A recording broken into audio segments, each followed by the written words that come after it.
Mwamba verified.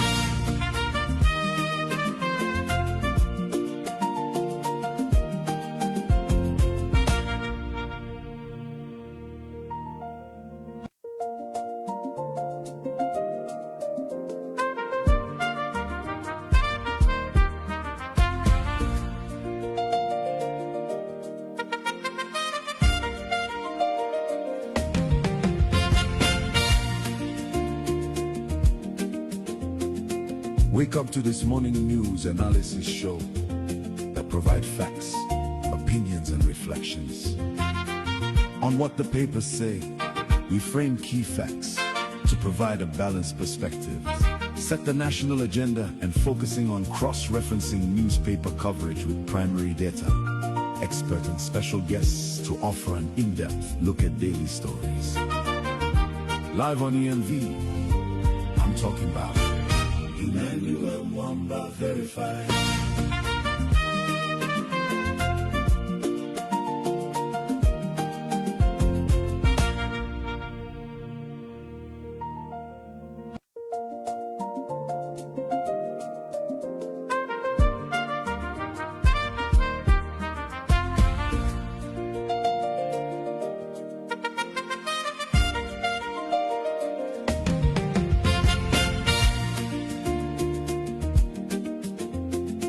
Wake up to this morning news analysis show that provide facts, opinions, and reflections.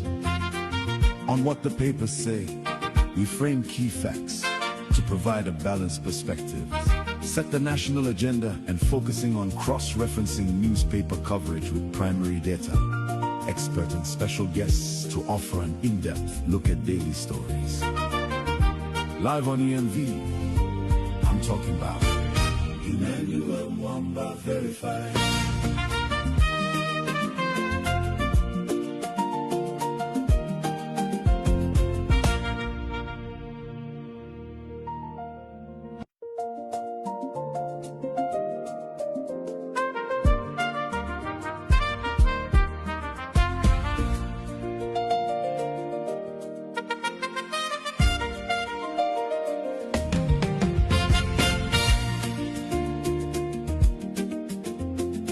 Wake up to this morning news analysis show that provide facts, opinions, and reflections. On what the papers say, we frame key facts to provide a balanced perspective, set the national agenda, and focusing on cross-referencing newspaper coverage with primary data, expert and special guests to offer an in-depth look at daily stories. Live on EMV, I'm talking about Mwamba verified.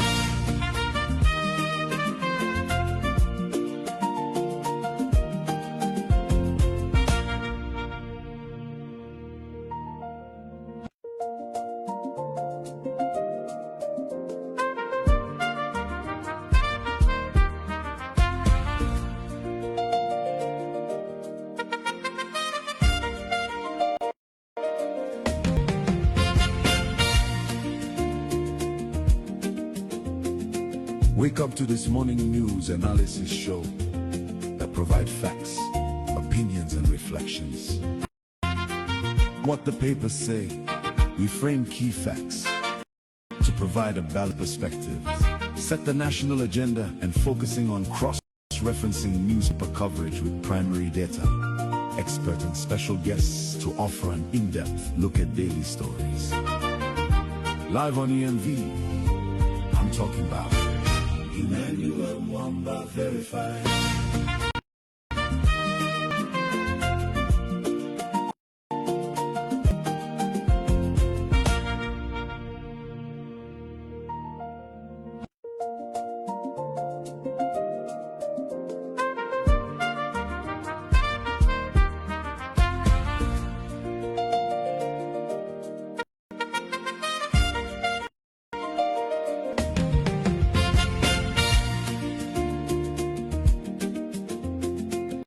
Wake up to this morning news analysis show that provide facts, opinions, and reflections. On what the papers say, we frame key facts to provide a balanced perspective, set the national agenda and focusing on cross-referencing newspaper coverage with primary data. Expert and special guests to offer an in-depth look at daily stories. Live on EMV, I'm talking about Emmanuel Mwamba verified.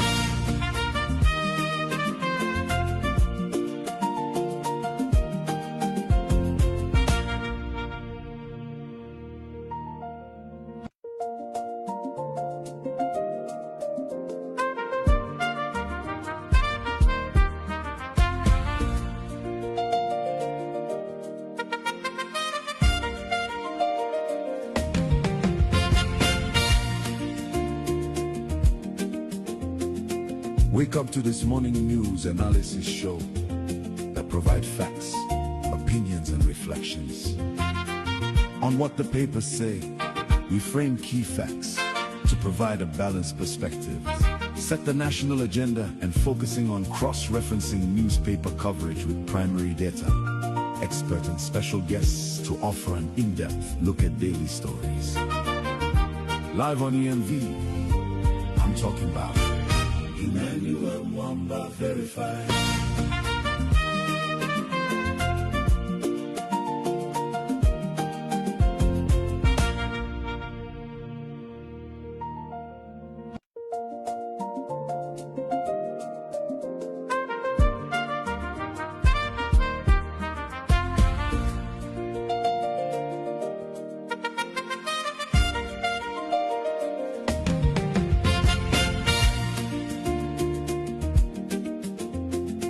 Wake up to this morning news analysis show that provide facts, opinions and reflections. On what the papers say, we frame key facts to provide a balanced perspective. Set the national agenda and focusing on cross-referencing newspaper coverage with primary data. Expert and special guests to offer an in-depth look at daily stories. Live on EMV, I'm talking about Emmanuel Mwamba verified.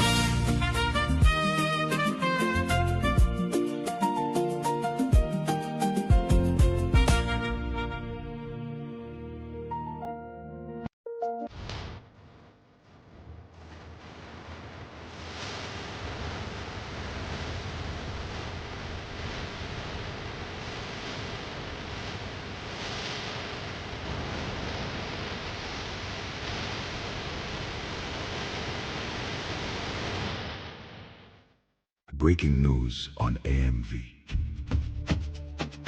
Here is the hearing on the coup d'etat update. The judiciary has been ordered to state that no election petition was filed. As stated earlier, the inauguration of President Hakainde Hichilema will proceed.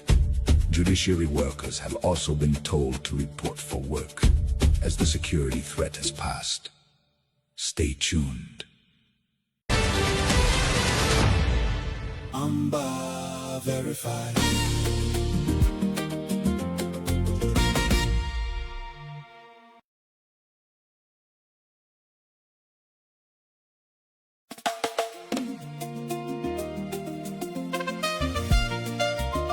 Political and other issues moves fast in Zambia.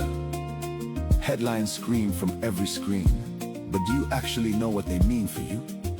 There is too much noise, too much imposed opinions. You don't need another talking head shouting opinions. You need facts, you need context. You need the truth behind the noise. You need EMV. Emmanuel Mwamba verified. Welcome to the award-winning podcast, EMV. We cut through the chaos every single day and we bring you sharp, fearless news, reporting and deep dive analysis and special guests. Just the stories that matter, explained clearly. Stop guessing. Start knowing. Subscribe to the EMV podcast on YouTube, Facebook, TikTok, Apple Podcasts, Spotify, or wherever you get the shows. Spend your evening with quality.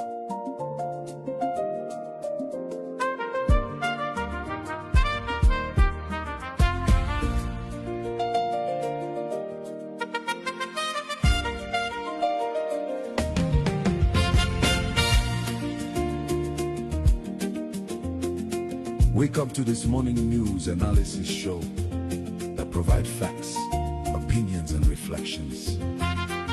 On what the papers say, we frame key facts to provide a balanced perspective, set the national agenda, and focusing on cross-referencing newspaper coverage with primary data, expert and special guests to offer an in-depth look at daily stories.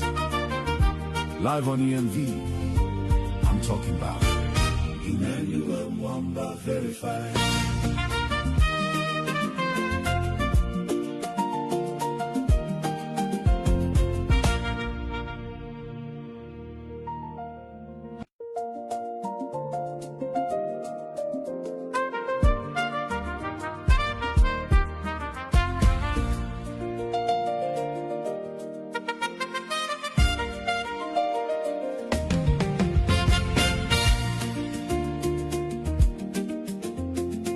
Wake up to this morning news analysis show that provide facts, opinions, and reflections.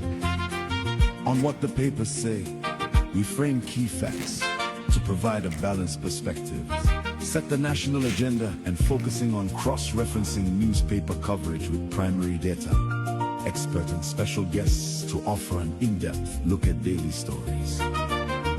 Live on EMV, I'm talking about Emmanuel Mwamba verified.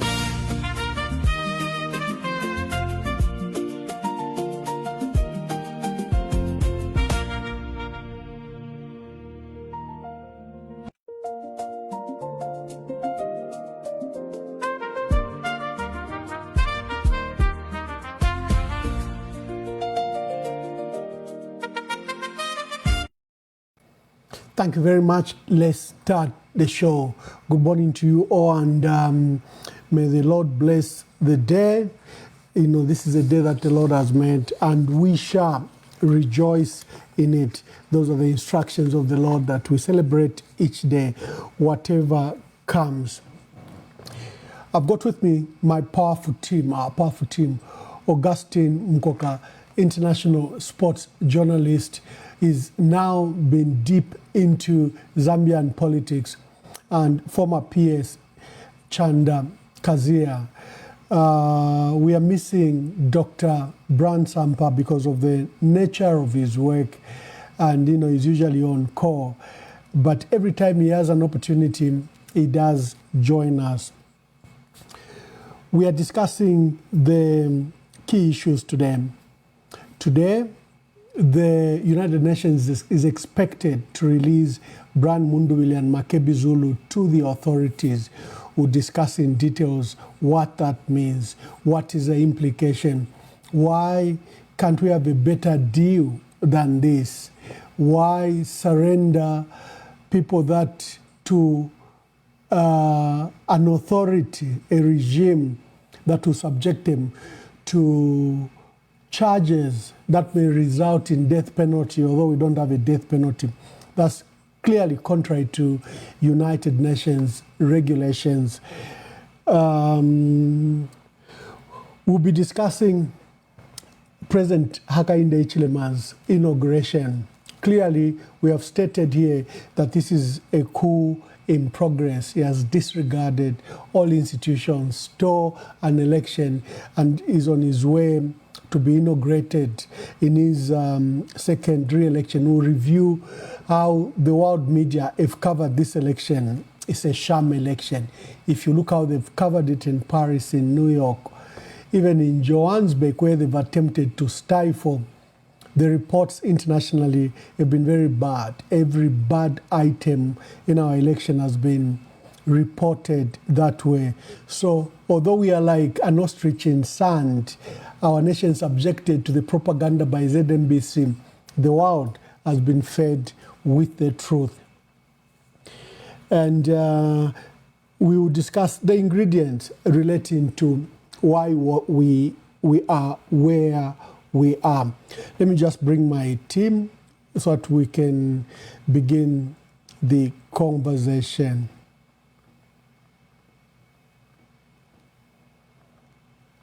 Tim, where are you? There you are.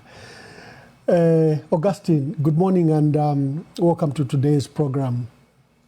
Hey, good morning, Ambassador. And good morning, PS. Thank you very much for having me today. PS, how are you? Well, I'm okay today. You can see I'm.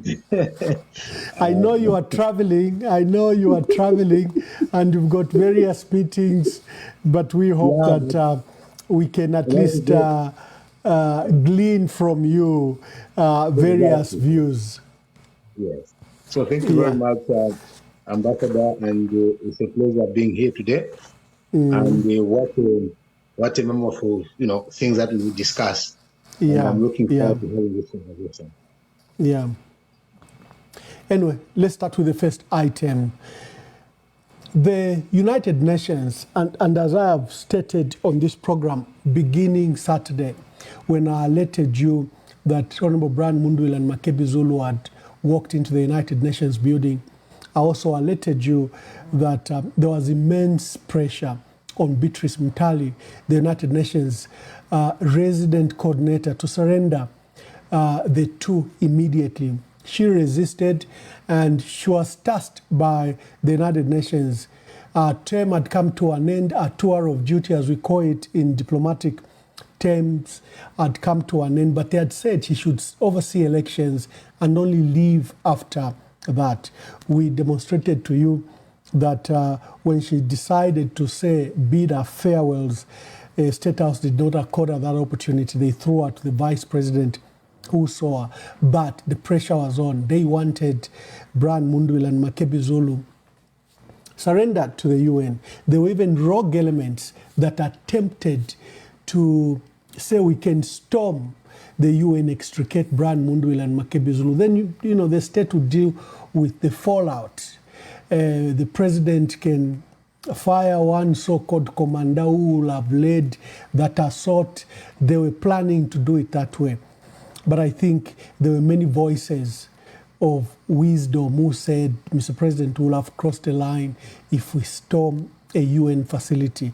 But they were at the verge of storming the UN facility because of the lawlessness that had been displayed, uttermost lawlessness that has been displayed in the last, especially 5 weeks. The United Nations responded to Beatrice Mutale's demand that they should quickly come in, and her term had come to an end, and she flew back to Nairobi, and the deputy couldn't make any decisions. The UN sent one of the undersecretaries.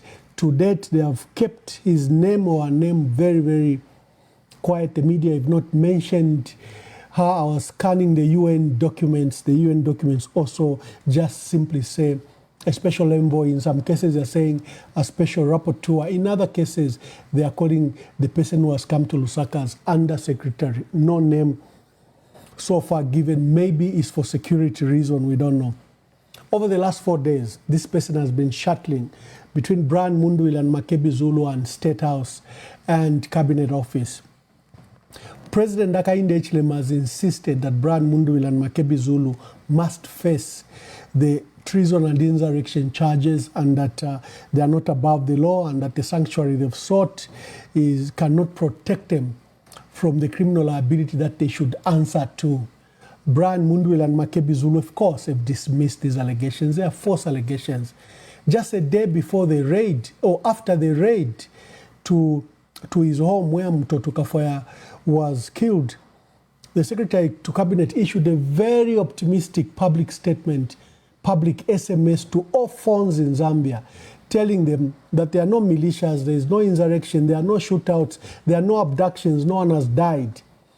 You all remember that SMS, and I can look for it, by Secretary to Cabinet that was sent to all the 24 million phones in Zambia. It went as an SMS. And this is after a military raid had raided Brian Mundubile. This is after, just 20 minutes after Brian Mundubile was raided, Mtoto Kafoya shot dead. They released Brian Mundubile. Of course, there were a lot of diplomatic pressure. That's why they released him and his family. They even allowed him to go back to the house. He drove from the house and gave me a call. And you remember that conversation, unresearched, unprepared, he just said contemporaneously as the facts were. And those facts that Brian Mundubile reviewed on our program, the facts remain as he stated them. No single fact was a lie. But government on the other side had engaged in propaganda, even sending 3 key permanent secretaries for information and media, for Ministry of Defense, Ministry of Home Affairs, to go and debunk that there was no shooting, there was no one who was admitted to Maina Soko, and that there was no military raid. Brian Mundubile's story that my friend, dear brother and colleague was shot twice, the story stood. That there was a military raid stood. That there was no single gun on the premises. And that he was with his family, his 2 daughters, Denise and his wife. That story remains undefeated. The facts remain immutable. They've attempted to introduce exchange of fire. There's no evidence because there's no one on the premises who had guns. So Brian took a lot of time, and Makebi Zulu took a lot of time to demonstrate that there's no militia. If there was a militia, Secretary of Cabinet would not even have written such a letter, such a public notice to all the 24 million phones in Zambia. And that if they were investigating the militia for a period of 2 years, as the president stated, why have they entirely arrested those people? The Tonse Pamosi Alliance is only 2-3 months old. What do you mean you've been investigating them for 2 years? So the military story is a hoax. And Brian Mundubile demonstrated to the United Nations that there's no evidence. And on the premises, if really there were guns on the premises, the authorities would not have gone to seal the scene of crime 6 days later. It would have been sealed on the same night because it would have been a crime scene. And but President Hakainde Hichilema'S insisted. There was a proposal by the United Nations that Brian Mundubile and Makebi Zulu must be moved to an embassy, to a third party. President Hakainde Hichilema'S refused that. Says immediately they step out, they'll be arrested. By the temperature in the country keeps on rising, especially the issues at courts where there was a process to close courts so that Brian Mundubile does not file his petition. And to date, the judiciary are saying there is no petition. The political temperature in the country has gone back to the roof. And the church were brought in, the church mother bodies representatives were brought in to see how they can speak to the president, the United Nations, and to Brian Mundubile and Makebi Zulu. The church picked 4 representatives, and they picked Reverend Chilambwe from SDA. They picked Bishop Ignatius Chama from the Zambia Conference of Catholic Bishops. They picked Joshua Banda, Bishop Joshua Banda from the Pentecostal Assemblies of God. And they picked Pastor Sinyang. We haven't been given the full names here. These 4 have now been shuttling between the president and Brian Mundubile and Makebi Zulu. The president insists that there are charges of interest from the Inspector General of Police, and Brian Mundubile and Makebi Zulu must be surrendered to the police. There's been not much progress there. The UN Special Envoy is frustrated that no progress has been made. Government has made the assurances that everyone believes are false, that they are following the rule of law, that Brian and Makebi Zulu will not be harmed, that even the church and the UN can send a representative to their interrogations. They're just being called for interrogations. We know what will happen. It's just like what they've done to the other 11. As soon as Brian Mundubile and Makebi Zulu steps up and report to service headquarters, they'll be slapped with those charges, treason charges. Why do we know that? Because the people he was with have all been slapped with treason charges. Who can commit treason other than the two leaders. So we know, even when they're lying to the UN that only interrogations is being done to Wasim, this and that, that's a lie. We know that the fake charges have been preferred on Bishop Trevor Mwamba, on lawyer George Chisanga, Patrick Mwansa and others. So why would they not slap the charges on Brian Mundubile? This is a gimmick to get them out of the United Nations and to throw them in prison and throw away the keys. And the president kept on making assurances that to both the church leaders that are mediating and to the United Nations Undersecretary that we follow the rule of law, we treat them in a civil manner.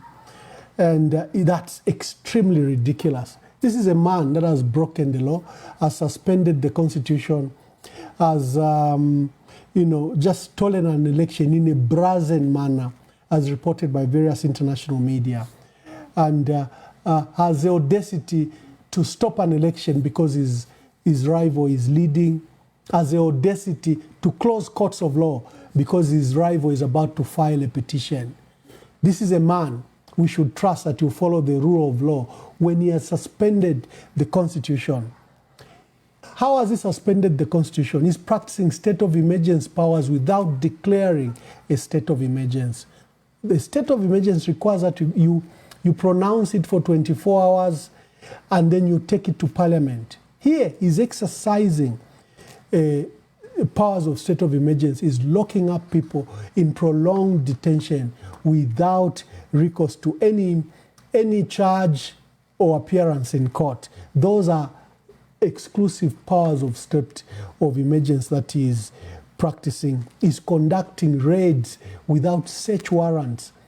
In many cases, there are no search warrants, how they are arresting and picking people. Up to 300 people are currently detained. And so I don't know how even Brian Mundubile and Makebi Zulu should accede to this so-called deal. Because you are dealing with a man who doesn't even respect the Constitution. How will he agree to some deal on paper that has no legal effect, that is not legally binding, is a gentleman's agreement?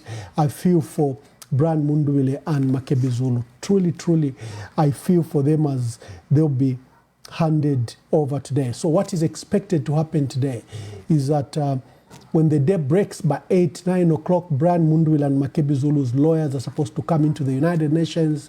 Then they're supposed to walk out of the UN, surrendered to the church leaders and the police, and they'll go to service headquarters where you and I know that they'll be charged with treason and the key will be thrown away, like they've thrown away the keys for the others.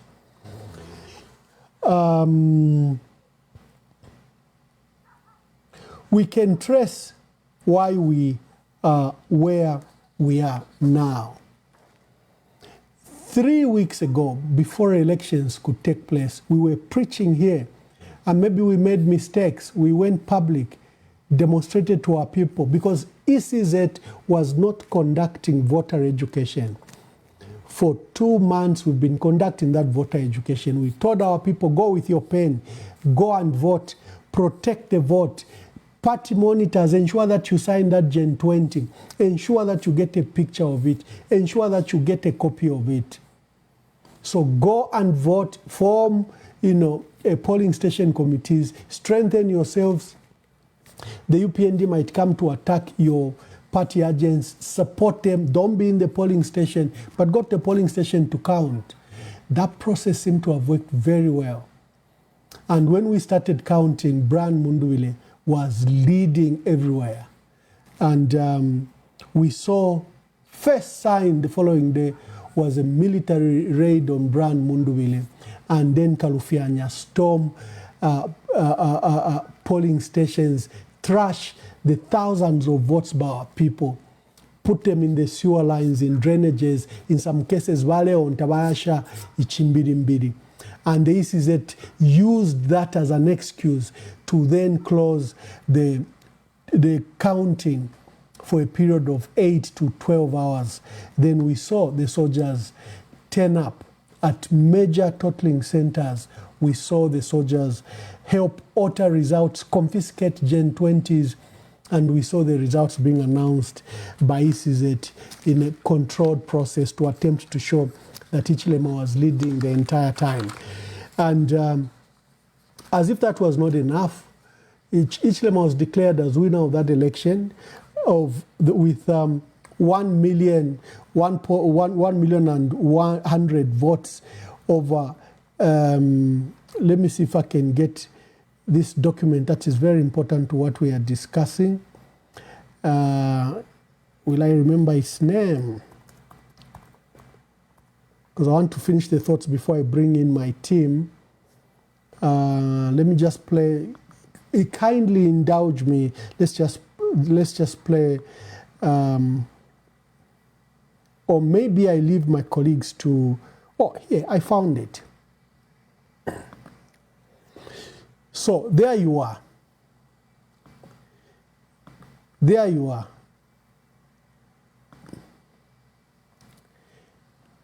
Immediately, these constituencies were identified with such a huge gap that they were, let's take Solwezi Central in Northwestern Province.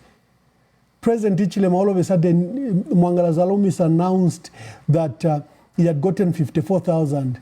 But the parliamentary seat, mayoral seat, the votes were only 29,000. So Mwangala Zalumis was trying to convince us that 54,000 went into the polling station and just voted for the president. Then they went away with the other ballots. And Mongu Central, that 47,000 voted for the president, but only 30,000 voted for parliamentary and mayor. So they only voted for the president and went away with the ballots. Now, the foolish part about that is that that record is supposed to show in audits, for example, in the sport ballots, But if you look at the number of sport ballots that were announced, oh my God, nothing beyond 100, you know. But where did the 30,000, 20,000, 29,000? The total now EU compiled up to 32 seats. The church mother bodies also compiled 32 seats. And they attributed that President Hakainde Hichilema had attributed to himself votes that were irregular, 1.8 million. You can see when they say the person who's widely believed to have won this election is Brian Mundubile, because the president has fake results of up to 1.8 million votes. I have a fee. And this report has been compiled by many who have looked at the results, where you have, in some cases, the president receiving more votes than the registered number of voters. This is what he didn't want to go to court. This is what the president didn't want scrutinized. This is a reason that he arrested people that were to do PVTs. So Bernard Kamba and his team were arrested because they were supposed to do the PVT with Emmanuel Nkoma, Sencho Banda and Japheth Mwakalombe escaped the dragnet, but they were the ones that were running the secretariat. They disrupted it, they confiscated the documents, they confiscated the computers, they confiscated the 7 million to pay party agents across the country. But our party agents were so patriotic. Without money, they went and did the job. Hence, the evidence that we've had so far that we had prepared to bring to court. And when we wanted to bring the matters to court, they arrested the lawyer. Our lawyers were consulting one of the most distinguished and eminent persons in this country, Justice Annie Mwewa Stalin, just by merely consulting her how they could proceed with the petition. She remains languishing at Richard Kachingwe police station. They arrested Celestine Mukandira. The story of Celestine is very well known. His parents were working in the Congo. He was born in the Congo. But as Chief Sokontwe stated, he's a Zambian. and he came and settled in Sokontwe and grew up in Zambia. There's nothing wrong. My grandson was born in South Africa. So you are going to say he's South African? No. We were in South Africa for work. He has his birth certificate in South Africa. That's what appears on his passport, everything. But doesn't make him a South African. They arrested Celestine because he was the one that was now collecting the evidence. Even when we were about to file, they closed the courts.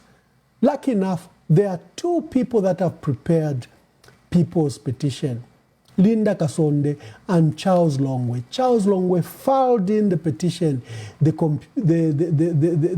portal kept on rejecting it because that portal doesn't work, and the courts were closed.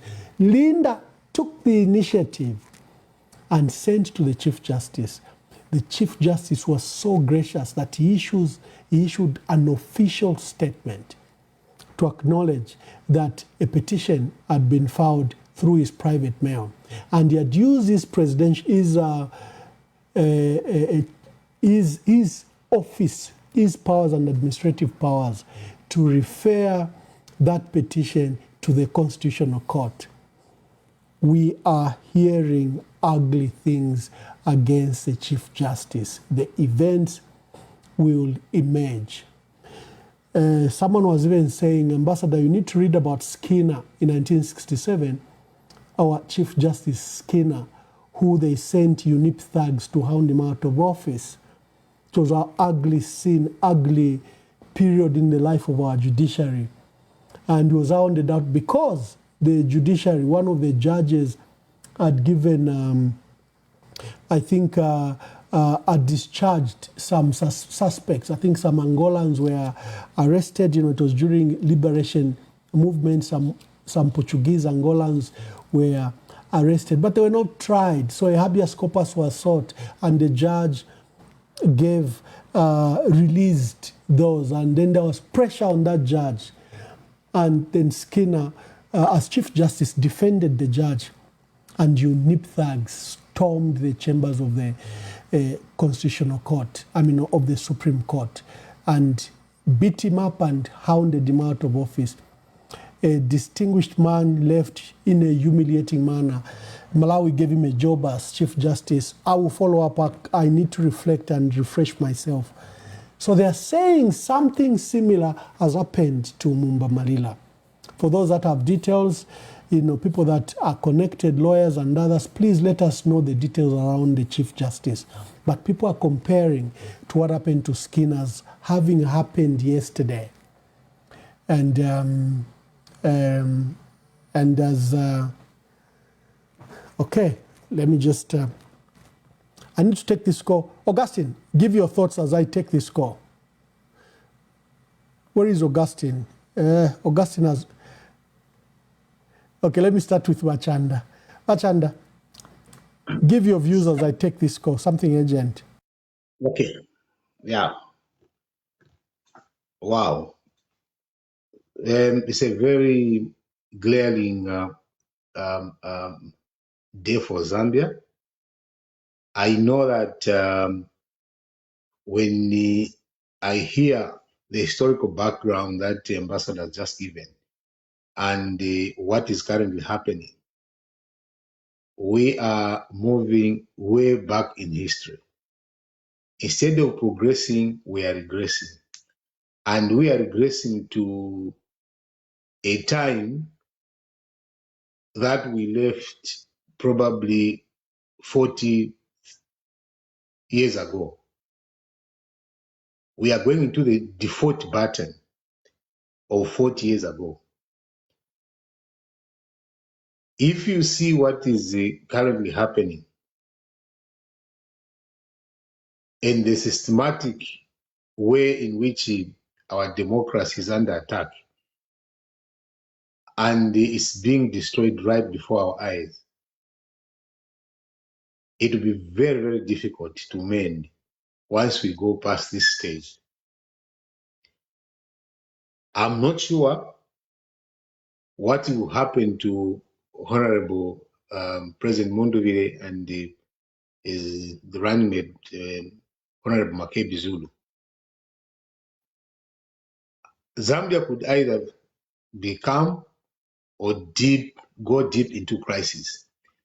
There are two possible trajectories that I see here. One is that Mundubile and Makebi Zulu are handed over. They are formally arrested, charged, and they have lawyers. They appear in court before independent court. Prosecution presents evidence, defense challenges it, court makes determination, and the temperature will cool down.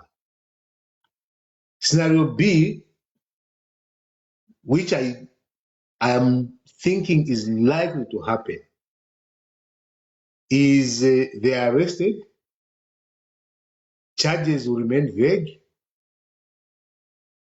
access to lawyers restricted, court appearance delayed, evidence not disclosed.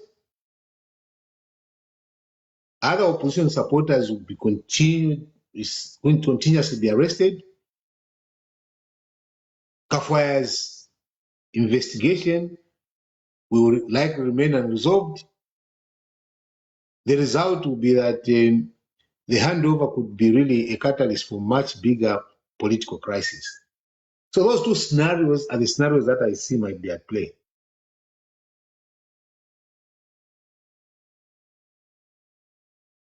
The question is that can Zambia state guarantee a lawful, transparent, and genuinely independent process after surrender? That I have serious doubts. When you look at what has been happening, people have been arrested, they've never been presented before court. Look at from Chipata during campaign, they go to Mongo, people are still in prison. Look at how Ambassador Lungu was abducted, still in prison. Look at former judge Mwelwa Study, incarcerated. But the problem that I'm having is that there are so many people that have been arrested without seeing their day in court. If Makebi Zulu and President Mundubile are given walk out of that, I seriously doubt if they'll be given a fair treatment. If it happens, I would be surprised, and maybe it will be something that will change my perspective about things.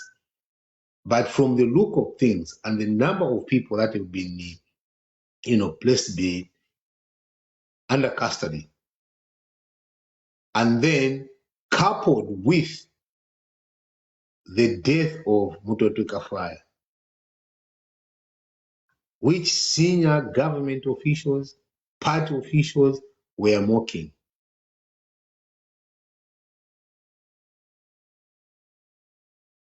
They are quick to deny almost everything.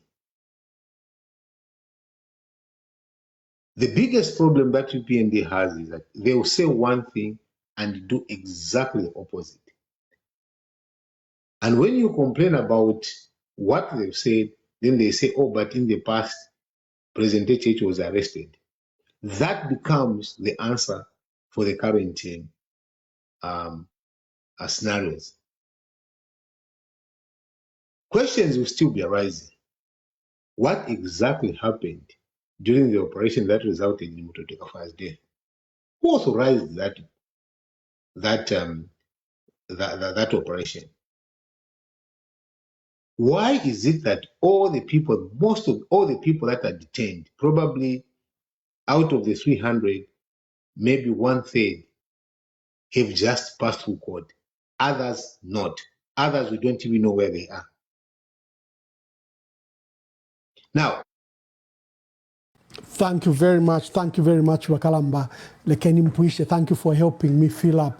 I was on the issues of the petition that, I was stressing the history that we decided to monitor elections in a scientific manner, set up a PVT, do what is called vote protection, program where you form polling station committees that should help the party agents, strengthen the party agents in the event that there are attacks from the UPND thugs, and just to see what was happening. And, when the vote started, the count started, Brian Mundubile was even scoring good votes, not Yerama 200, where he had now even reached 1,000, 2,000, 3,000 votes, although Hichilema was winning, but Brian was scoring good points even in Southern Province.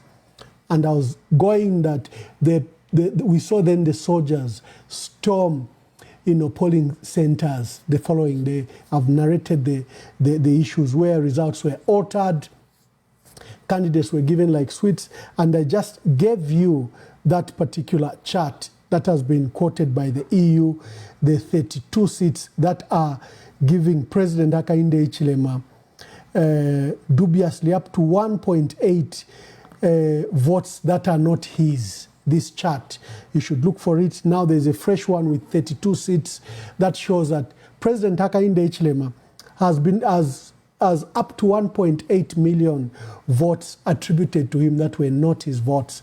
And this is in the credible reports. And it's been a basis of international reports to say this was a sham election and that the president is attempting to steal the election. And I was now at a stage where I was narrating that a petition was filed. Because of the overwhelming evidence, they attempted to arrest, even just the lawyers we consulted, they arrested Celestine Mukandila, our Secretary General, who was at the center of this. They bought Zumani Zimba and they bought NRPUP leader Ezra Tembo to attempt to remove the legitimacy of Brian Mundubile and Makebi Zulu's petition to the court. Like they were trying to remove what we call locus stand. The locus standi was being removed by taking over NRPUP and Resolute Party. And I was narrating that when the day closed, Charles Longwe, who's been petitioning President Hakainde Hichilema's petition that he's not a legitimate leader of UPND because of the manner that they've done the election. They didn't follow the constitution. He's taken matters to the courts. He has taken from courts, he has taken judges that ruled in an unprofessional manner to favor President Hakainde Hichilema. He has taken them to the JCC. He is one of the petitioners to contest this election, and he has challenged it. He filed and he has evidence that the portal doesn't work and the courts were closed. And we have Linda Kasonde. Lucky enough, she had the email address of the Chief Justice. She says, this is a constitutional office. This is a man that runs the judiciary. This is a man, for whatever circumstances, they've closed all courts in Zambia. So I'm going to file my petition to him. And she demonstrated that the courts were closed and that the judiciary portal, online portal, doesn't work. The Chief Justice was gracious. In the morning, he issued a public statement. And that statement, the Chief Justice, where is my statement that was issued by the Chief Justice? So the Chief Justice confirmed on a statement dated 25th August 2026. And Deputy Director Corporate Communications Kalumba Chisambisha Slavin stated that the Chief Justice has acknowledged an electronic communication sent to his private email address by a member of the public. And the documents are defined. They are a petition with attachments, and that the Chief Justice had noted the mode of communication of official documents through his private address, and he recognized that this was highly irregular. However, he said, exceptionally so, he had admitted the documents and referred them to the Constitutional Court for scrutiny, hearing, and determination. And then we saw yesterday what I'm telling you, that something happened They challenged the Chief Justice. They threatened the Chief Justice. We are hearing a lot of things. I've just been on a call with a very senior lawyer who's also very aggrieved, and the lawyers are trying to do something. They've heard about the Chief Justice and in the manner he was threatened. They are saying they will try to get the details, and maybe the Law Association of Zambia may issue a statement. A constitutional office holder pinned him down. They wanted him to issue a statement recanting his earlier statement and stating that the judiciary had not received the report. The Chief Justice has refused to do that. The Chief Justice says his public statement that was issued last remains valid. He is not aware about any other statements that have emerged.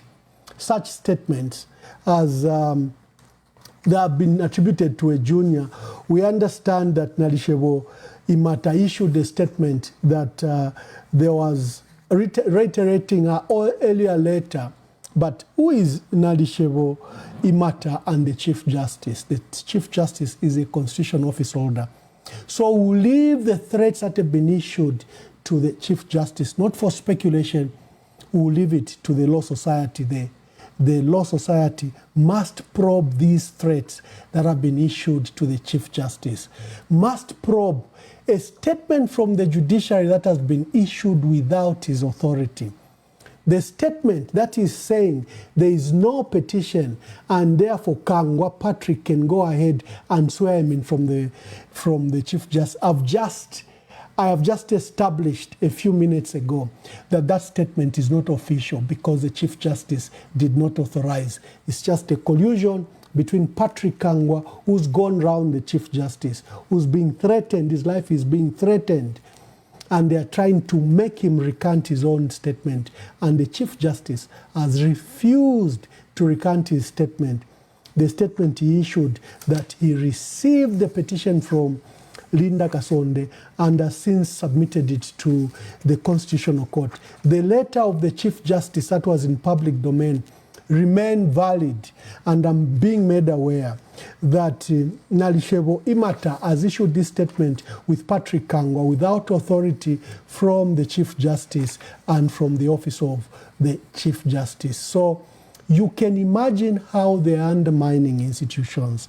And when I say a coup has taken place, you people are saying I'm using very hard terms. What do you call soldiers storming totaling centers, soldiers helping change results, soldiers confiscating audit report documents such as Gen 20?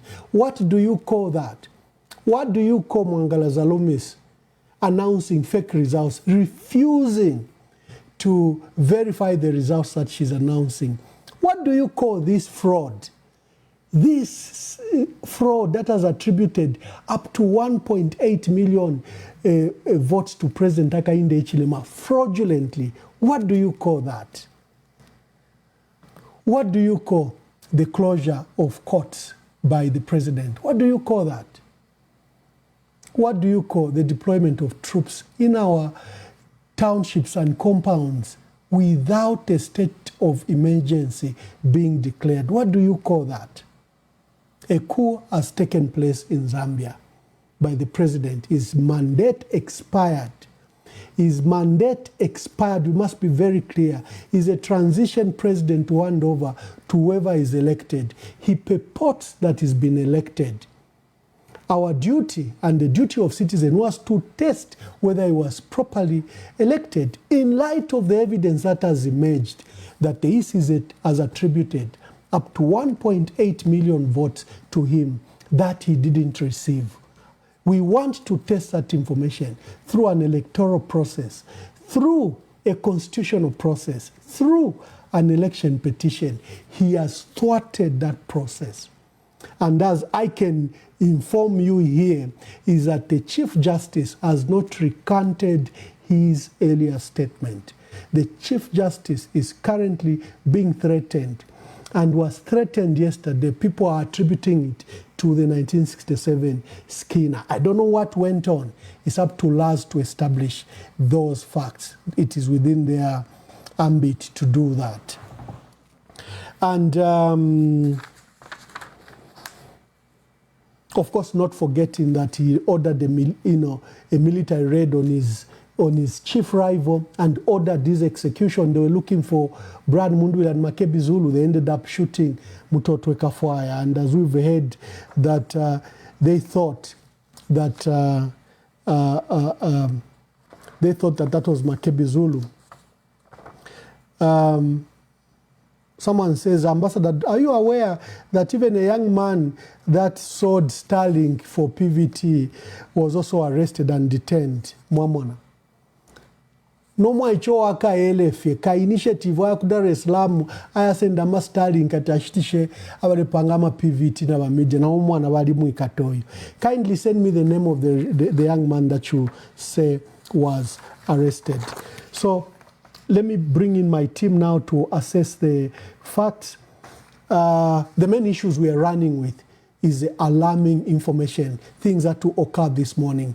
What will happen this morning is the United Nations had sent an undersecretary. He has finished collaboration and negotiations. It is becoming clear that the United Nations will be handing over Brian Mundubile today. There is some form of a deal where Brian Mundubile and Makebi Zulu will be surrendered to their lawyers and to the four members of the church that were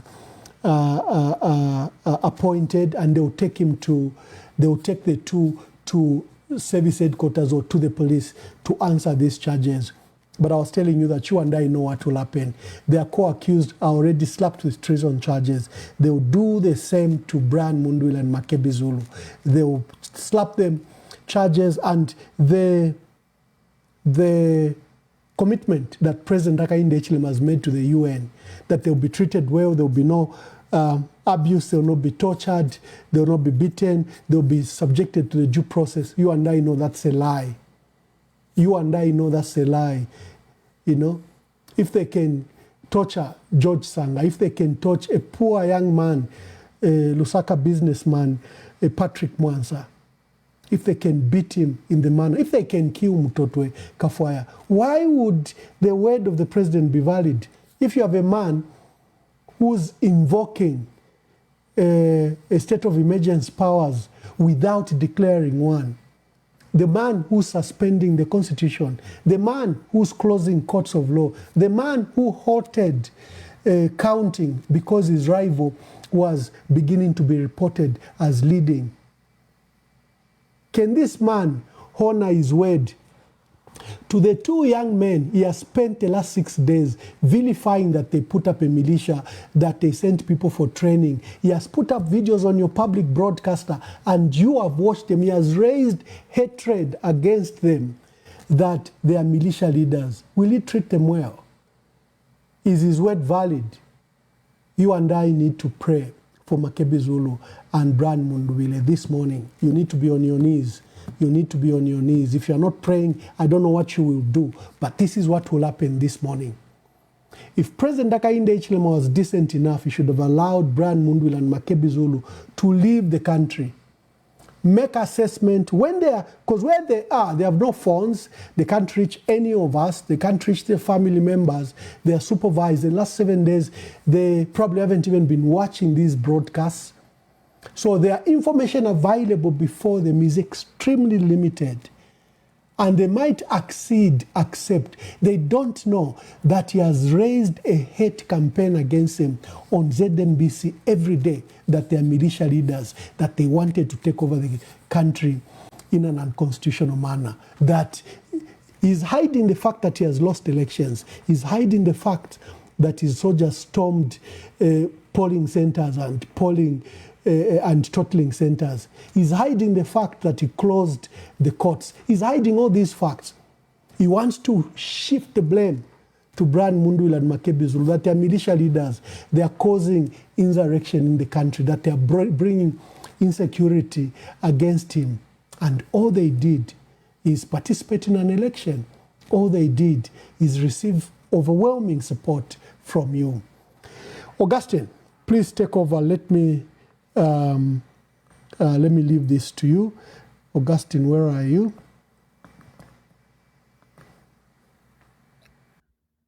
Ambassador, thank you very much for this opportunity. it's a very, a sad morning, obviously, to learn that the United Nations is about to surrender Honorable Brian Mundubile and Honorable Makebi Zulu to the Zambia police on the understanding that they should proceed because they will be treated according to the rule of law. If we really are to take the president for his word, Mr. Hakainde Hichilema, I think we have nothing to believe in whatever he says, because he is a man who has shown us that you can say one thing and act different. We've been reviewing the last few days his words of 2016 when he lost an election and was given an opportunity to petition that election. His words from that period, as well as the actions during then, and the manner in which he's handled the situation now that he's in power, are a sharp contrast. Given the power, he is not able to allow anyone to petition the election, to challenge a highly disputed election. This is a man who dispatched a heavy military personnel into the residence of his main challenger. Those people could never have acted in the manner they did, leading to claiming the life of Honorable Mtote Kwafoya without an express order from the commander-in-chief during the transition period. So if there's anywhere we need to point about that action, it is the desk of Mr. Hichilema. It is the hands of Mr. Hichilema that are stained. If he never issued any orders for those people to kill, we would not be mourning our dear brother, Honorable Kwafoya, today. Now, the release of Honorable Makebi and Honorable Mundubile cannot be classified in any other way but a clear opportunity for him to suppress the opposition. There are currently more than 150 people. Some numbers are even reaching up to 300. All of them connected to Honorable Brian Mundubile. Remember that we are talking about the 11. But when you go to Charleston Police, you even have these young men who are merely party cadres. They displayed about 7 pangas, maybe 3. I'm not too sure if they put some pistols there. A few weapons here and there that were displayed, and they were arrested. Those guys have been unfairly charged with treason. They were not part of the evening raid. I think they had raided one of the residences of Honorable Mundubile during the day and arrested these, party supporters, maybe that had come from townships and different places. And those young men were thrown into Charleston Police and have been slapped with treason charges. Then you arrest people who really cannot even, be a party of any militia of some sort. Bishop Trevor Momb, Council George Chisanga, State Council, Patrick Mwansa, the commandos, the drivers, the bodyguards. What guarantee is there that Honorable Makebi and Honorable Brian Mundubile will just walk into force headquarters and they are questioned? What we are getting is that even all the statements they've collected, there is nothing that is pointing to a militia. The case is so weak.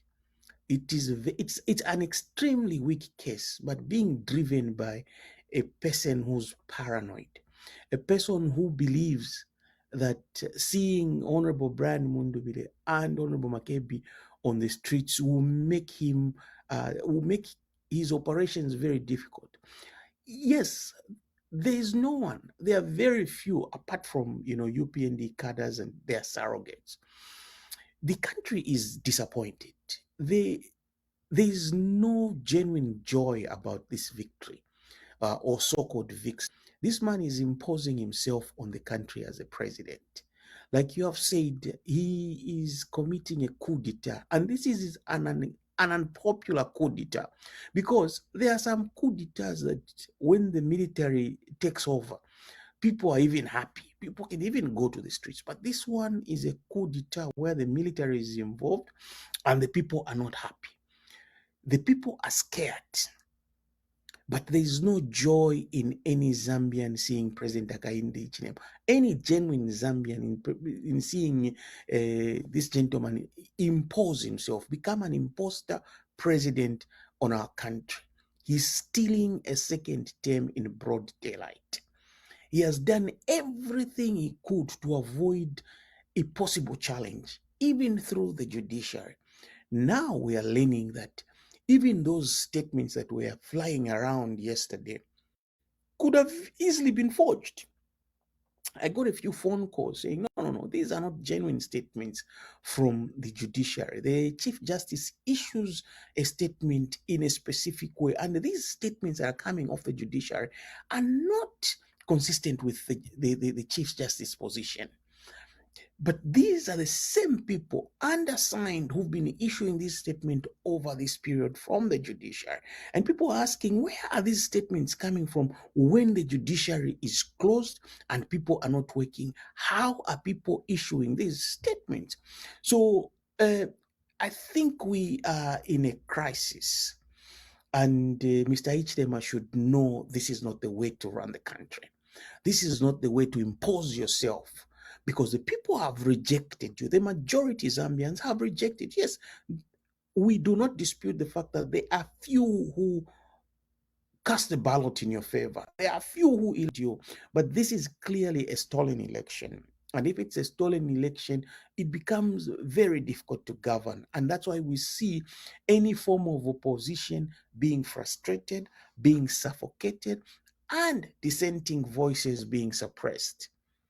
Remember that you can suffocate, you can suppress voices today, but you will not suppress and suffocate the voices for a long time. The people will rise against you. It's a matter of time. You cannot steal an election. You cannot steal a term away from the people. It is the people that give you this responsibility to manage a country. You don't get it by yourself. So whatever happens, Mr. Hakainde Hichilema should remember that power lies in the people. He can force his way through, but this is not going to be for a long time. And remember that since the courts were closed, anyone can still submit a petition, even today. And if they submit a petition, you've got no right to refuse it. It has to go to the Constitutional Court, and it is the Constitutional Court who's going to determine whether the closure of the court can erase the 7 days in which a petition should be submitted from the time the declaration was made. That question can only be answered by the Constitutional Court. And if the Constitutional Court says, well, if the court was closed for security reasons because there was a security threat, we therefore cancel the 2 days that the court was cancelled and admit the petition. That petition can be admitted. What are you going to do? You are creating crisis after crisis. It is unnecessary. Zambia does not belong to you or the group around you. It belongs to everyone who identifies as a Zambian. And we all have a stake in it. This is why you have to run this country in trust. The people give you the trust to run it. Right now, you were trusted to run it from 2021 through this transition period.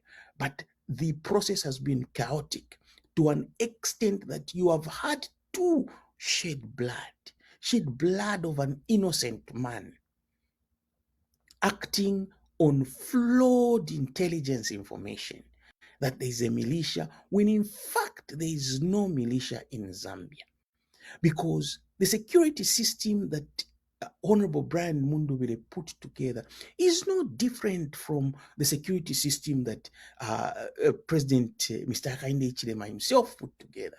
Mr. Hakainde Hichilema has got special forces around the security team. These special forces were part of his security team, security detail when he was in the opposition. They are still part of the security detail in any government right now. But at no point did any of his opponents say he had a militia around him. And this is the hypocrisy that we are seeing in the current president. Ambassador, it's unthinkable that, as Zambians, we can even be a laughing stock to a country such as Malawi. We are compared to Uganda. We are being compared to Tanzania. People looked up to Zambia as a model. People looked up to Zambia as a beacon of democracy. We were an example, but not anymore. The international media has literally scattered us. Our reputation is damaged on the global stage. Even South Africa, which supports, even SABC, which has been biased in supporting Mr. Hichilema, has been forced to put up the correct representation of events at home. I was listening to their broadcast last night. The SADC chairperson, President of South Africa, Cyril Ramaphosa, has not congratulated Zambia. The chairperson of the Troika, King, the King of Eswatini, King Mswati, has also not congratulated Zambia. I mean, how can you congratulate a country that has had to shed the blood of a former minister in order for you to be president? How are you sleeping? And today you want to send the presumed winner of the election into prison because you think that having them outside, will make it difficult for you to enjoy your stolen inauguration, which you are forcing on the people, by ignoring even a legal and straightforward option, which you yourself enjoyed. You were given an opportunity to petition. Yes, we're not talking about whether you lost that petition or if it was thrown out, but at least you were given an opportunity to file it. Why wouldn't you give your friends an opportunity to do as it was done to you? I think Mr. Hichilema has brought Zambia to its knees. Its democratic standing has been messed up. Its recovery will practically be impossible unless he does the right thing. And the right thing is to admit that he didn't win this election and he therefore has to subject this election or this process to a rerun. Without that, the focus on Zambia will be huge. And the recovery will practically be difficult to attain. I hope that's not the image he wants to leave for Zambia. If he can take time to introspect, if he can take time to carefully review his action in the interest of his country, he may make a better decision. I thank you, Ambassador. Bachanda, to cut you rudely, please finish your thoughts. No, that's fine. That's okay. You had the perspective which was really good, and I was just following up because I just picked one perspective on the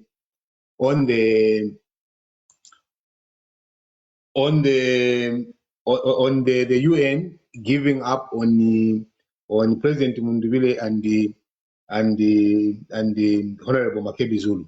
So I taken that perspective. But you see, I wish to first of all to just change a little bit of the perspective.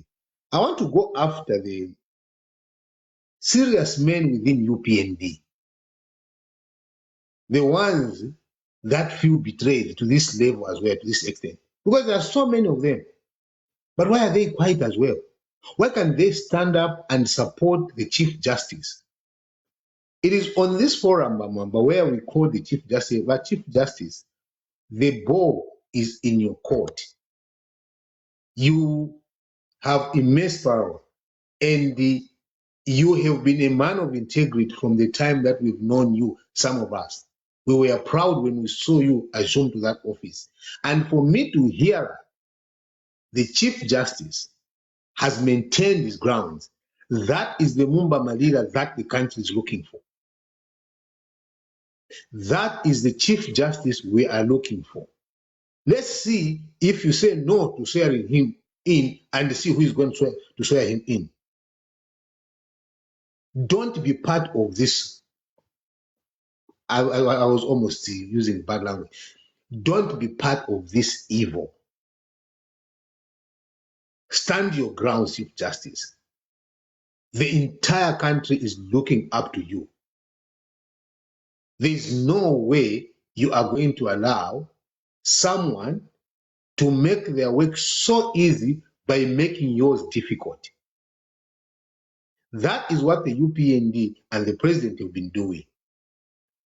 They have been making their work difficult, their work easy, by making their friends' work very difficult. And it's because people are allowing it. You people in UPND, there is also a coup d'etat from people like Waneva Simba, who moves away now, they start working. But that working Waneva Simba for what? A man who should have been looking out for to be president.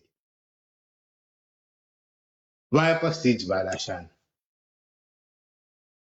You can't allow one person to alter the entire course of our country. We are complaining about these things because we know that this is justice which is being denied. It is being denied. We can talk all we want, but all of a sudden we go back to the judiciary because you are the people that put us all in line. If you allow to be taken over, and seriously, chief administrator and secretary to cabinet, you want to ignore the chief justice? You want to ignore the chief justice? You will be made to answer for these things that you're doing right now. All bad things will come to an end. Quietness follows and remains. Even if today you arrest President Mundubile, you arrest him, you take him into the gallows, don't think that that will be the end of it all. You will be just opening a much bigger political crisis in the country. Because look at the numbers that have been displayed here. You can't have 1.8 million staffed figures. Okay, let's put them to test so that we see if these numbers are not there. Why should you use the military? You know that the military have nothing to do with the civil matters like the election. That is why it is being categorized as a coup d'etat. When the military take over all institutions of the executive, it is a coup d'etat. You are not mentioning it. It is fitting in all essence, in all, it's a jigsaw puzzle. It is fitting. Someone wants to complain, they pick up. Someone says something, you go fish them up. Look at how many people are on camera being beaten by the soldiers. For what? For expressing themselves?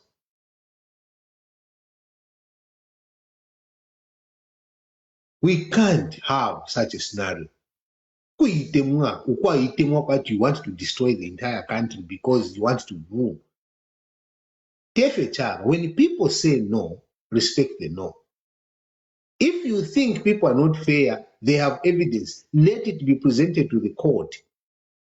But you can't cut out the evidence. You can't cut out. You go and barricade a crime scene. Mwavika Court as a crime scene. And thank God, the Chief Justice acknowledges. And then the stories we are hearing, Wamukoka, if those stories are true, where the Chief Justice is being threatened, it is destroying our very foundation as a people. Don't destroy the judiciary. Chief Justice, not under your watch, should you accept anyone, and I mean anyone, to destroy this country using the office that you have. That office is respected. That office has power. That office can send a person to death and can send a country into turmoil.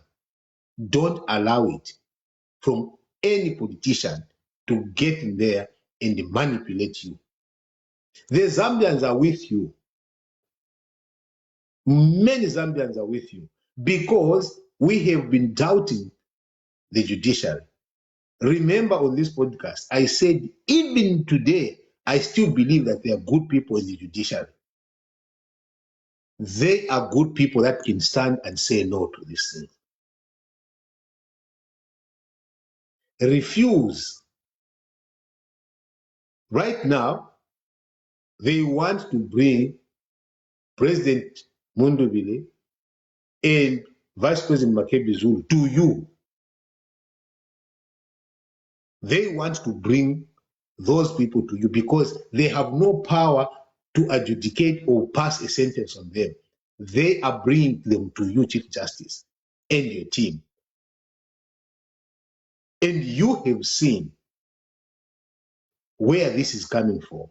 You have seen the injustice from when they attack a private dwelling by the commandos. They shoot a former cabinet minister.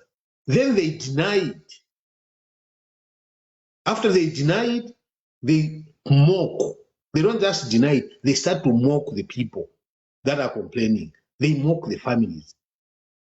And after mocking them, then they realize that, oh, actually, they can't hide it. They come back with different statements. The next thing, they formulate a militia that does not exist. Zambians have no capacity to take up arms and fight the government. They have no such capacity. Most people in Zambia don't even know how to hold a gun. We are not brutal people as Zambians. That is not who we are. And trying to divide us using a cooked up plan of militias does not hold. There is no such a thing as it's a make-believe. It is meant to fool us. It is meant to divide us. It is meant to make us start to fight one another at family and tribal levels.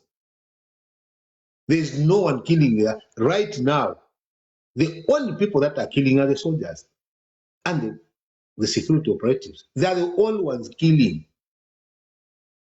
You have not heard a Zambian going after from Mtendere goes to Kanyama to kill. No. There's only one group that is on record of killing people. It is the people that were entrusted with power to protect. The people with the power to have the guns for protection, not for killing. They are the ones that are doing it. Let's not allow it. Leadership of UPND, other than the people that want to bring confusion to the country, stand up. Because tomorrow it will be you. It will be you, while it's the same people that are planning all this evil will be looking at elsewhere. Bamamba, you'll be interested to know that some of my good, very good friends, some of the people we sat ate together, some of the people who would come to my house, I would go to their house. Some of the people we are on the same teams, playing for the pride of our country. Right now, if you see the way we talk to each other, you go like, what went wrong? We were a family. Twaleria monk sauce. Pa university together, we sit down to people one twalia pamo. Today, we can't see eye to eye. Today, when it's all because of these people that don't mean well for the country. You cannot start to kill people because they want to participate in the governance of the country. It is our right. We can differ on that. Who are winner, are winner, and it takes. That is what Zambia is about. President HH has failed us on that score. He is not unifying us, he's dividing us. And you know it. Most of you know it. Because we can't sit down and talk to each other.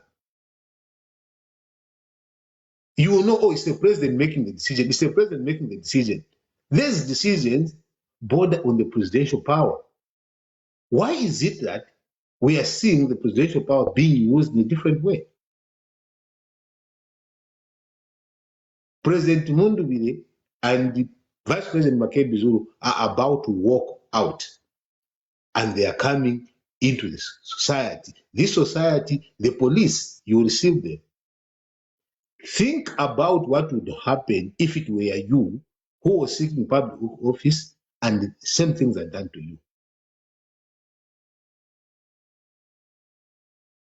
You have the power to change the direction this country is about to go into.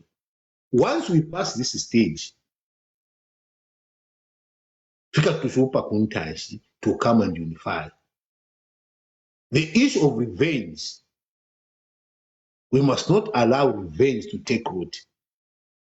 If revenge takes root, we will finish each other up. When we hate each other, when we hate each other, I'm telling you people, there's no stopping. It will move from us, it will go to our children. And then the children's. And those are the things that we must avoid, because these have created fault lines in many, many countries. Thank you very much. Yeah, thank you very much. And dear viewers, we are tracking the story that we learned that this morning, Brian Mundubile and Makebi Zulu are supposed to be handed over to the police. The process, the way they've agreed it, is that the United Nations are supposed to hand them over to the lawyers and to the 4 men of God that were appointed to mediate between President Hakainde Hichilema, the state on one side, and Brian Mundubile, Makebi Zulu, and the United Nations on the other. We understand that the United Nations a mediator who came from New York is supposed to end his mission today. He must have given his exit statements with the president yesterday, and they are going to be handed over to the police. The President Hakainde Hichilema has assured that that they'll be subjected to the rule of law. You know, and you and I know the rule of law doesn't exist anymore. That the police have to be allowed to do their job. There were requests that they should be given to a third party, maybe a third embassy, or they should be allowed to privately go out of the country and assess whether they can come back or not, assess the threats. And like I said, when the UN took over housing them, you saw that they had to be put under restrictions. And we don't know if they've even been listening to our broadcasts. They've not been allowed to make phone calls. And remember, there's that clown from the UN, from Zimbabwe, who's issuing, the clown that mocked Honorable Harry Kalaba about the iPhone. If you remember that clown, is being shared widely by the UPND here. Is trying to scandalize Brian Mundubile and Makebi Zulu, that they are dangerous people, and he's trying to import the challenges he has with a reputable international journalist in Zimbabwe, and he himself is far below is not regarded, even his page is not even followed to any magnitude. Probably just UPNG people are following him. He tried to go and scandalize Brian Mundubile and Makebi Zulu. But the UN, from the UN office to send a special envoy from the United Nations, they took these matters very seriously. The proper updates of what's happening in Zambia. It is for that reason that they sheltered them. If they believed in any of the foolish allegations of militia, they would not have housed them.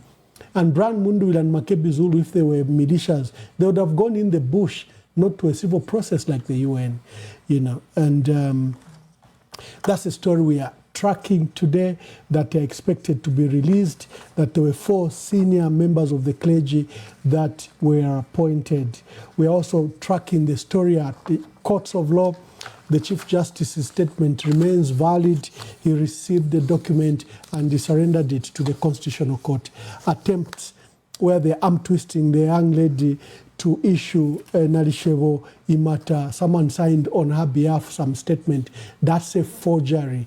In fact, some people have even gone to a large extent to compare some letterheads that have come from the judiciary just in the last 2 days. Some have different addresses and details and phone numbers, clearly showing that there is forgery at stake with the Secretary to Cabinet's office, trying to please President Hakainde Hichilema, to please his inauguration to go ahead. We have put it on this forum here that the Chief Justice's statement has not been recanted. The statement you saw from the judiciary yesterday has not been authorized by the Chief Justice's office. It's just another fraudulent statement in coordination with Patrick Kangwa, who continues to embarrass both his office and the Republican to all that know him.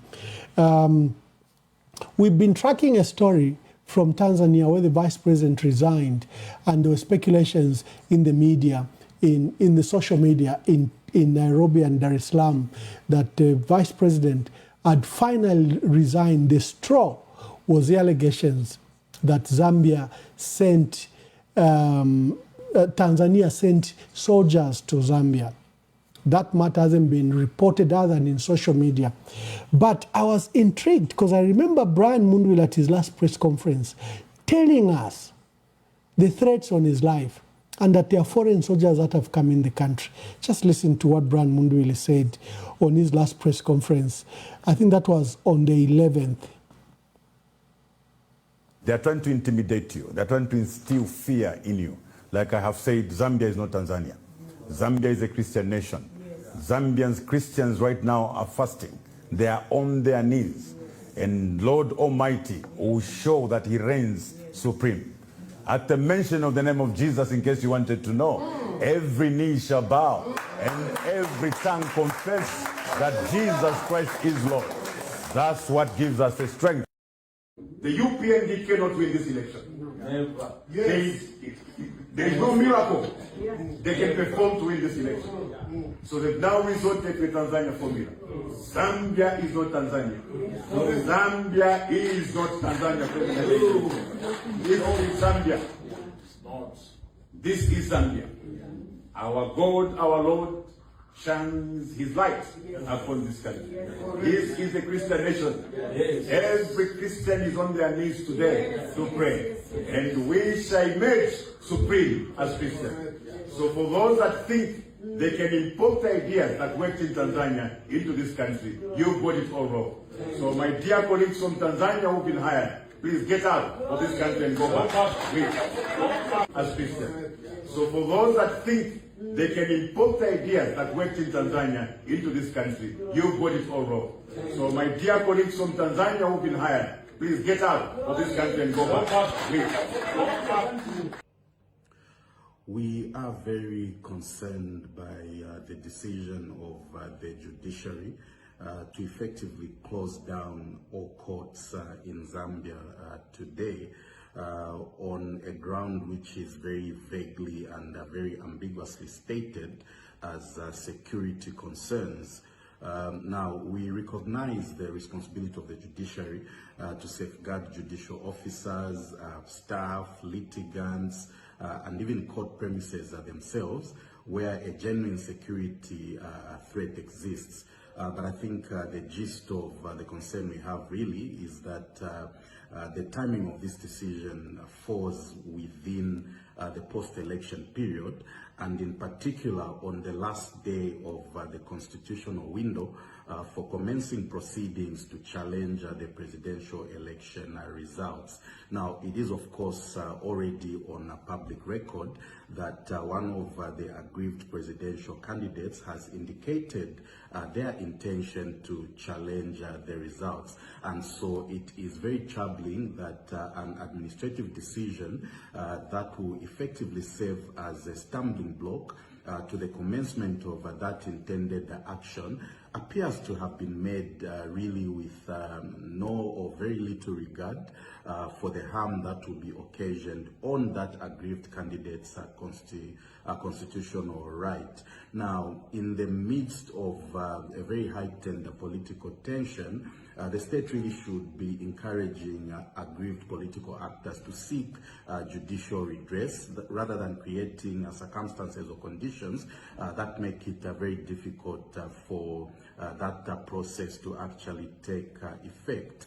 We therefore call upon the judiciary to immediately rescind this decision, subject of course to the necessary security arrangements being made, and in the case where the physical reopening of the courts is genuinely impossible, the immediate establishment and public communication of alternative mechanisms through which commencement of actions can be done really needs to be put in place. At the stage of the electoral process where we are, as a country, we do not need fewer avenues for resolving any electoral disputes.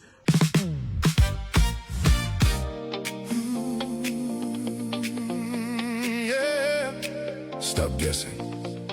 Start knowing. Subscribe to the EMV podcast on YouTube, Facebook, TikTok, Apple Podcasts, Spotify, or wherever you get the shows. Spend your time with quality information. Live on EMV. Emmanuel Wamba verified. We got to the newspapers. Colleagues, quickly take note of the newspapers, and I'll invite your comments. The Times of Zambia is leading with that story. IMF congratulates HH. And police recover stolen ECZ laptop. Remember the one that was stolen by Kalufianya? They've recovered it because it's they are referring to the matter in Mandevu constituents where Kalufianya ran riot. They are also talking about that Zambia for rule of law secretary to cabinet. That's a government newspaper, and I expected to say that. The Must is leading with that story. Take them to court. Kasonde Mwenda is pleading. Free all political detainees. Over 300 of our people are detained or arrested. Dr. Neo Simtani is pleading. Don't kill Zambia's democracy, says Simtani. Midwife Association of Zambia says Zambia is, has a shortage of up to 9,000 midwives. And Bob Chinga says Zambia has attracted global scrutiny. Indeed, Zambia is attracting global scrutiny. Remember what I was telling you of the reports from across the country. News Diggers says the courts are now open because the security threat has been contained. Yes, because Brian Mundubile hasn't filed the petition. He was the only security threat. It's just a petition. So we agree with you that the security threat is no longer existing. Let's go to Daily Nation. The Daily Nation is going with the story of the new Chinese ambassador who has paid the courtesy call to the president. And my dear brother Charlie, the lawyer, saying the court can receive an online petition. And even the petition via the Chief Justice should be considered as valid. That's what Tresford Charlie, the constitutional lawyer, is saying. Litigants have been left in a limbo as courts remain closed, because courts have remained closed. And we have to watch, colleagues, we have to watch the period for parliamentarians. They may suffer due to these closures as well. Parliamentarians are also, their applications are also time bound. We may need to watch that. Then presidential petition, a non-starter, says UPND. And then Mr. Msoma saying the barricading of courts cannot extinguish the constitutional right to petition. And he's right, because that's just a right to, that's just a regulation. It can't override a constitutional right. And the other one would be our newspaper, because we publish 4 times a week. So this is a paper that's still running. We still insist that what is happening in Zambia is a coup d'etat. And we went into details to explain that. And that Chief Justice confirmed that he had received a petition through his private mail. Colleagues, let me invite you for your comments over today's newspapers. Let's start with Wachanda. Okay, IMF congratulates Zambia. Of course, they look at the economic indicators and how things are, and they give their opinion. Yes, they can congratulate that, because of course the indicators in terms of maybe the exchange rate and things like that would show that. Then the issue to do with the laptop recovery. We know about on this one. We know that we've been talking about the violence that came from the UPND cadres, Kalufianya specifically, who went beating up people. These should be the militias that should be able to be held under that. They are the real militias, and recovering that. They actually even maybe got it before. It's just now that they are announcing it, because they knew who got it. So it was very easy to get it back, because it was one of theirs who got. That's my view about recovery of that laptop. Zambia, as the rule of law, this is the fallacy when you say about Zambia is now the rule of law. It doesn't make sense, because you see the rule of law is under attack. The rule of law has been taken out. We are fighting for it right now. It's not that it is there. This is what we are saying. We are urging people to get back and be able to uphold the rule of law. The Mass talks about what President Kaswende Mwenda has indicated: free political detainees. We have called that out on this platform, that there are so many 300 of people that have just been detained without seeing their day in court. Why not take them to court if you think they've done the crime? 3 months, they're now going almost a month and weeks without getting to court. So this is a call. Why are we talking about this? Is why we talk about the rule of law. It's not there. If you can hold 300 people for probably crimes that they've not committed because of political affiliation, it's like they are guilty by association.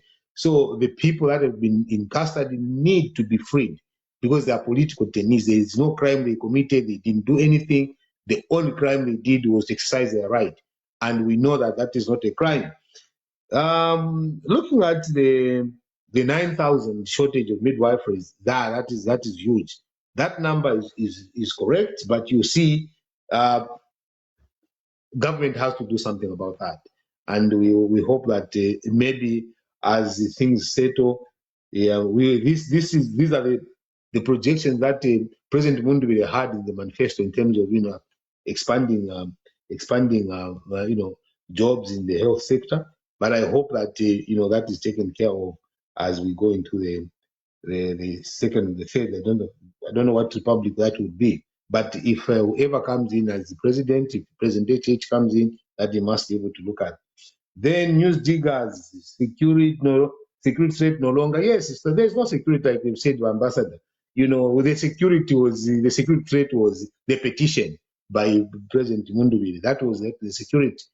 Putting it as a crime scene is something that is just out of this world, and that's what is making people mock us as a country. You know, you go and make a court a crime scene when actually there's no crime that is actually being committed there. You just want to scare people and use military to do that. So security threat is not there because they've achieved what they wanted, not the petition not to go through. And the Daily Nation, new Chinese ambassador, yeah, this is coming at a very difficult time as an ambassador, and we hope that he could also play a role in terms of making sure that there is political stability, and because with political stability, investment is protected and it is guaranteed. Lawyer Counsel Charlie, yes, he's right. Petition, we have been calling out on that, and we are glad that Linda Kasonde managed to actually get to the Chief Justice. And the Chief Justice, that's why he still call upon the Chief Justice to say, can he press upon the judiciary to make sure that that petition is heard, or probably doesn't participate in the inauguration if he thinks that he's being forced to do what is not right. And of course, our newspaper, you know, we are on point. You know, everything that has been done, if you take a checklist of a coup d'etat, it fits the narrative. Only that they're not calling it. They are performing like we're in a state of emergency. Everything is pointing to that, but they've not called it. So that call is on point. That is what I would say on what the papers look like. Augustine. Thank you, Ambassador. Watanda has exhausted pretty much all the papers and left me with nothing, but we'll still find definitely one or two things to discuss. One thing is IMF congratulating Mr. HH. I think last night we had a very profound statement from Mo Ibrahim. Mo Ibrahim is a philanthropist and a significant figure who has, had a lot of investment across Africa. In as much as we understand that the IMF would congratulate Mr. Hichilema, of course, these are public relations statements that we see. But what is being discussed in the corridors of IMF, the World Bank, as well as the United Nations, the embassies, what we see in the international media is what really matters. They will congratulate Mr. HH just for purposes of congratulating. But these statements really do not mean so much when you look at the impact and the image that Zambia has, attained in the last few days over these sham elections. I think it has left a very bad image on us, and we cannot bury our heads in the sand.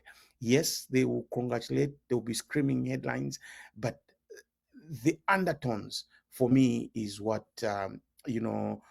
sets these statements apart, because when we look at what they are saying behind the public relations statement, that should ring a bell that we are not on course with regards to the manner in which our country is perceived.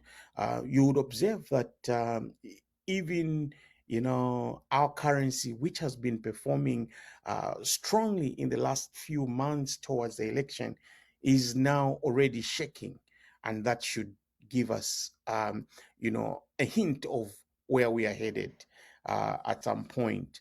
Recovery of a laptop in Mandevu by the police, I think it has come rather late. They messed up the election. They allowed Kalufyanya to go around the polling stations, destabilize the counting.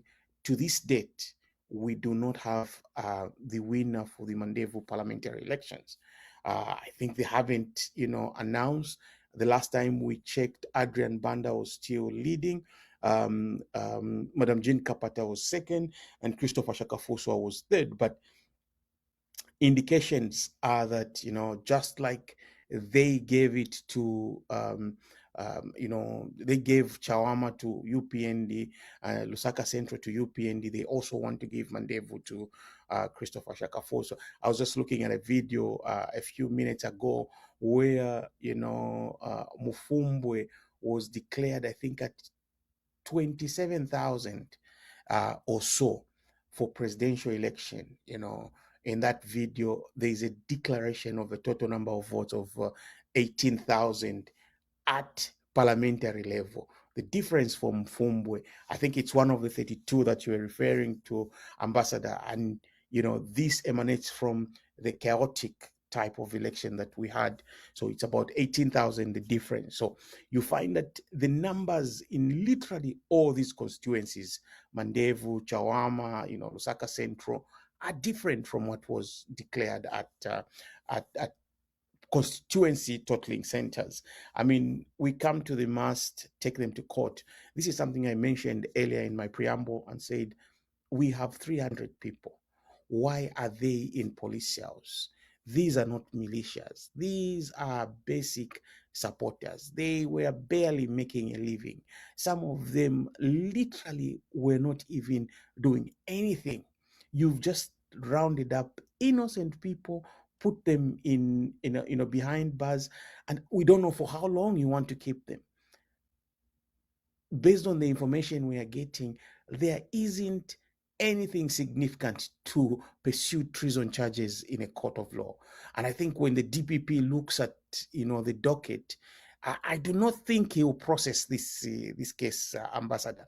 And so why are we punishing these people in police cells when they're supposed to be out there fighting for their families, looking for a living? Why should we do this to our own people just because we want to be in power? I mean, if there is no Zambia to govern, who are you going to govern if you are a president? Even if you have stolen this election, you have committed a serious and heinous crime against the people of Zambia. The same people to whom you have committed this crime, you still want to punish them. I think this is not acceptable. Take them to court if you have a case against them. And if you don't have the case, let them go. There's no need to keep the people in prison, as it were. The shortage in the health sector has always been a sticking point. Now, during the campaigns, the Mr. Hichilema was promising jobs, and if they shortage, he now needs to employ the 9,000 because wherever he saw, which again, that was a questionable campaign format, because if he had allowed the petition, such kind of promises would have been challenged. So the 9,000 jobs that are in shortage, we now have to find a way of making sure that these are filled up, because our hospitals are understaffed. Look at Kanyama level 1, the number of traffic they have. Look at Chawama level 1, that is in Lusaka. Look at Chipata compound, Chipata level 1, and all the surrounding areas. Move away from there, then go to the Copper Belt. What is the staffing levels of our health facilities? All those need to be looked at in the coming days. And I think the health sector is critical to our population. Reopening the courts, it's a fallacy, first of all, to have closed the courts based on a non-existent security threat. If you and me ask what security threat was there was nothing. There was no security threats. And like both Ambassador and Wachanda have put it, indeed, the only security threat was Brian Mundubile's petition, because even he himself, Brian, was not available to present. He's been holed up in the UN residence. Because why? You are pursuing him for trumped up charges. You nearly assassinated the man. You were looking for Makebi to kill. Unfortunately, you killed another life. You didn't get Makebi. You are looking for Brian Mundubile to assassinate. You missed the target, and therefore you dragged him into the bush and dumped him on the side. Okay, so the man has not even been there. you could easily tell that there was no security threat. Where was the security threat coming from? I mean, we must be an embarrassment of a country if really we can be scared of nothing. We arrest people accusing them of being a militia when they're totally not. These are innocent men offering security services. These are politicians. These are, accredited, clergy. Former last president, you arrest him and throw him in cells as a militia. What are you thinking? Then if a few days later you come up with a story that no, there's a security threat. What security threat are we talking about? I mean, look at the population. They're not happy. They are displeased. You can tell when you talk to the people in Zambia that they are not happy with the outcome of the election, the majority of them. But what have they done? They haven't even gone onto the streets. They haven't even protested. And you come today to say there is a security threat, close all the courts, including the Industrial Relations Court, which has nothing to do with the with the Constitutional Court or the petition. You literally, what kind of paranoia is this? I mean, it would be good to know how Mr. Hichilema was brought up, because you see, you cannot be scared of your own shadow. It's not good for him. I don't know how he sleeps, because I doubt if he even sleeps. You cannot just be scared. There is no security threats. You're creating anarchy. You're creating unnecessary fear in people. It's as if, Zambia is at war with itself. You see, because you are acting out of unnecessary fear, out of lies that you are told. You believe everything that you're being told. You can't even sieve as a leader, because as a leader, you have too many people around you, and not every information that people bring to you as a leader is correct. Most of the information people bring to our leaders is wrong information, because people are interested in their own positions, and they create unnecessary tension. They create unnecessary stories. If you're going to act of every little thing and think that it is correct, then you're making a mistake. You're not supposed to be in that position, because you haven't reached the maturity levels of understanding and appreciating the responsibility you hold. The courts were not supposed to be closed. We needed the courts open, and we've lost out on a very important, part of our electoral process, which is presidential petition being filed within the time as prescribed by the Constitution. That is very, very unfortunate, and history will never forgive us for this period. Ambassador, China paying a courtesy call on Zambia. Again, these are courtesies. We expect them. There's somebody who's sitting in as a transition president, in as much as have not been sworn in for the next stolen term that they are pushing so hard. Unfortunately, using, again, I talked about big man, Mr. Patrick Kangwa. Is really a letdown.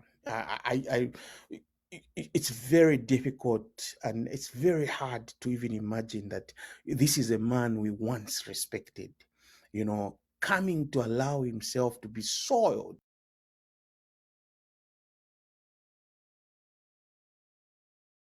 Lose. He probably has 5 years or less in the civil service. He may not even be secretary to the cabinet in the next 3 months or so. They'll get rid of him. Okay, so why do the dirty work? Why be the pawn in the grand scheme of things? Why allow yourself to be messed up towards the evening of your career? I mean, I just don't understand that Mr. Kangwa himself, can be the man at the center of correspondence that today, is being ascertained to have been forged. The Chief Justice, the head of the judiciary, is not in sync with the correspondence from the secretary to the cabinet. I mean, why should Mr. Kangwa be at the center of such, for lack of a better term, rubbish? I mean, it's totally unacceptable for a man of his repute, somebody who's been in the civil service.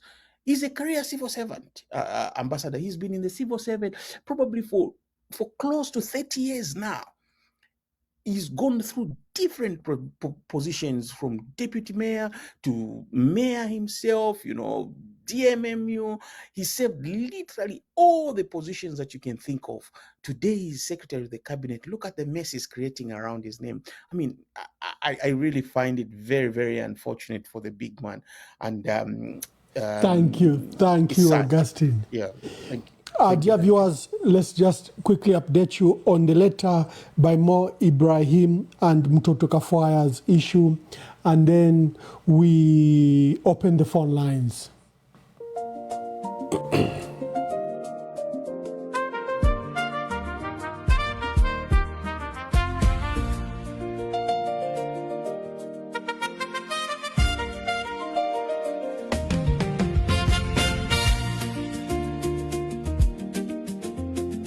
Wake up to this morning news analysis show that provide facts, opinions, and reflections. On what the papers say, we frame key facts to provide a balanced perspective, set the national agenda, and focusing on cross-referencing newspaper coverage with primary data, expert and special guests to offer an in-depth look at daily stories.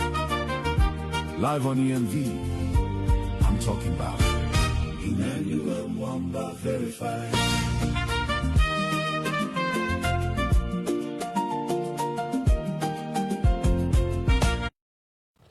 Thank you very much. Mo Ibrahim is a prominent Sudanese billionaire, businessman. He's an engineer and philanthropist. He's remembered very well when he revolutionized the mobile telecommunications in Africa. I think he owned Airtel. I don't know what it was called then. Celltel. I think it was called Celltel. And he sold it to an Indian group and made billions. But he has now been globally recognized as a promoter of, human rights, extensive work for good governance. He even offers the Mo Ibrahim Prize, where a president, former president, wins this prize.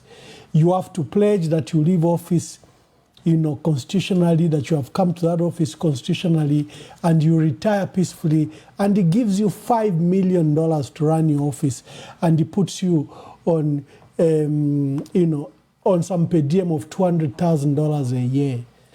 When President Hakainde Hichilema won elections, Mo Ibrahim celebrated President Hakainde Hichilema. Like many people, that he showed an array of light to Africa, that was a new leader who came on a popular vote and supported by young people, and that was going to, restore, democracy, restore the rule of law, expand democracy, human rights, and other things. And Mo Ibrahim, you find him in the circuits of UN discussions, in Switzerland, in G20, in Rwanda, Kigali, for those good governance records. You find him African Union, wherever there are all these good issues with presidents, former presidents, and good governance in Africa.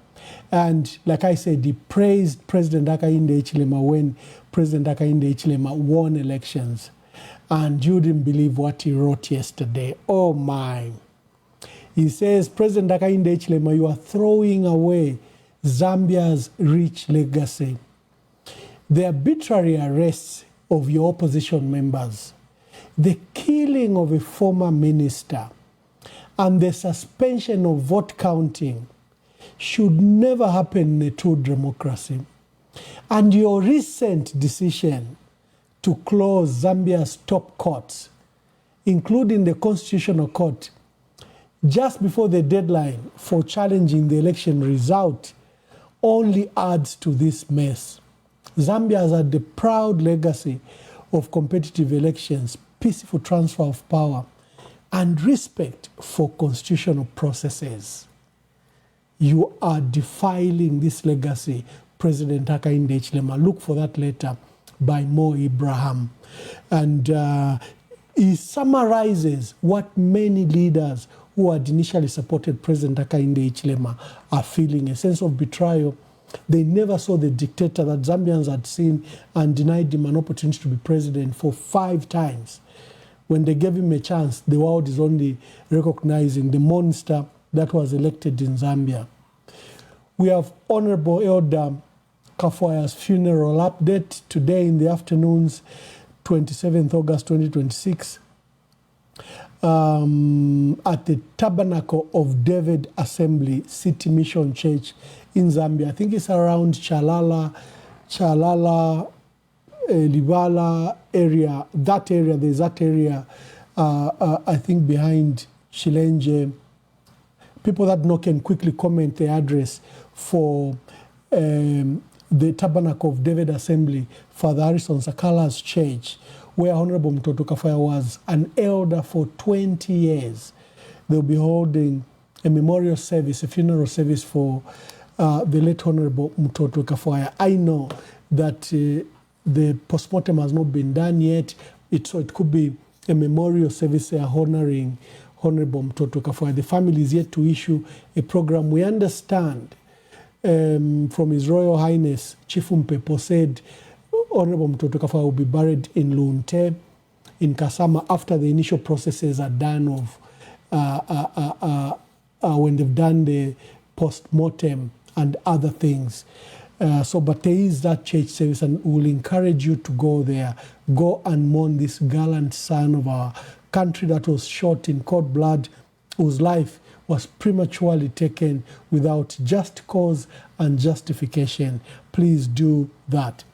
We are tracking a story and we want your phone calls. What will you do? Brand Mundubile, Makebi, Zulu are expected to be handed over to the police today. They'll be handed over through a group of pastors that were, men of God, that were put together by both Cabinet Office and State House and the United Nations. This is, I understand, is Pastor or Reverend Chilambwe from the Seventh-day Adventists. We have Dr. Joshua H.K. Banda, Pentecostal Assemblies of God, who's overseer and senior pastor for North Mid Assemblies of God. We have Archbishop Ignatius Chama, president of the Zambia Conference of Catholic Bishops. We have Bishop Sinyangwe. They haven't told me where he comes from. So what is supposed to happen at a particular time in the morning, the lawyers are expected to go into the United Nations building, have initial discussions. The UN surrenders Brand Mundubile and Makebi Zulu to the lawyers and to the UN, who then brings them to these 4 men of God, who these 4 men of God will take them to service headquarters, to the police, to face charges of treason and insurrection. You and I know what will happen. So we're opening the phone lines and let's hear from you.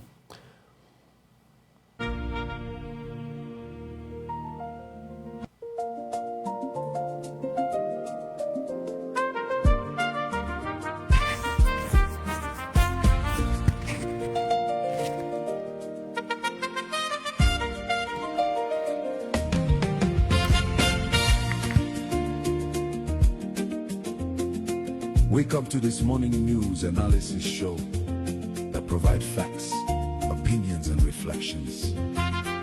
On what the papers say, we frame key facts to provide a balanced perspective, set the national agenda, and focusing on cross-referencing newspaper coverage with primary data, expert and special guests to offer an in-depth look at daily stories.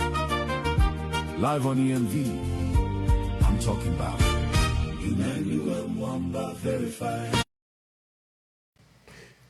The phone lines are open. Please make your call quickly. We want to allow our guests to go, and also for us also as hosts to rest. So make your call quickly. You've been calling while I was holding this. We're discussing. Now it's time for you to call. Make the calls. Hello, caller, please tell us your name and where you are calling us from and make your contribution. Okay, let's just say I'm anonymous. Anonymous, make the contribution. Yes, I think I feel very disappointed with the move by the United Nations to release our leaders to in the hands of a wicked government such as this one. We cannot allow such a thing to happen. We know what this government is capable of doing.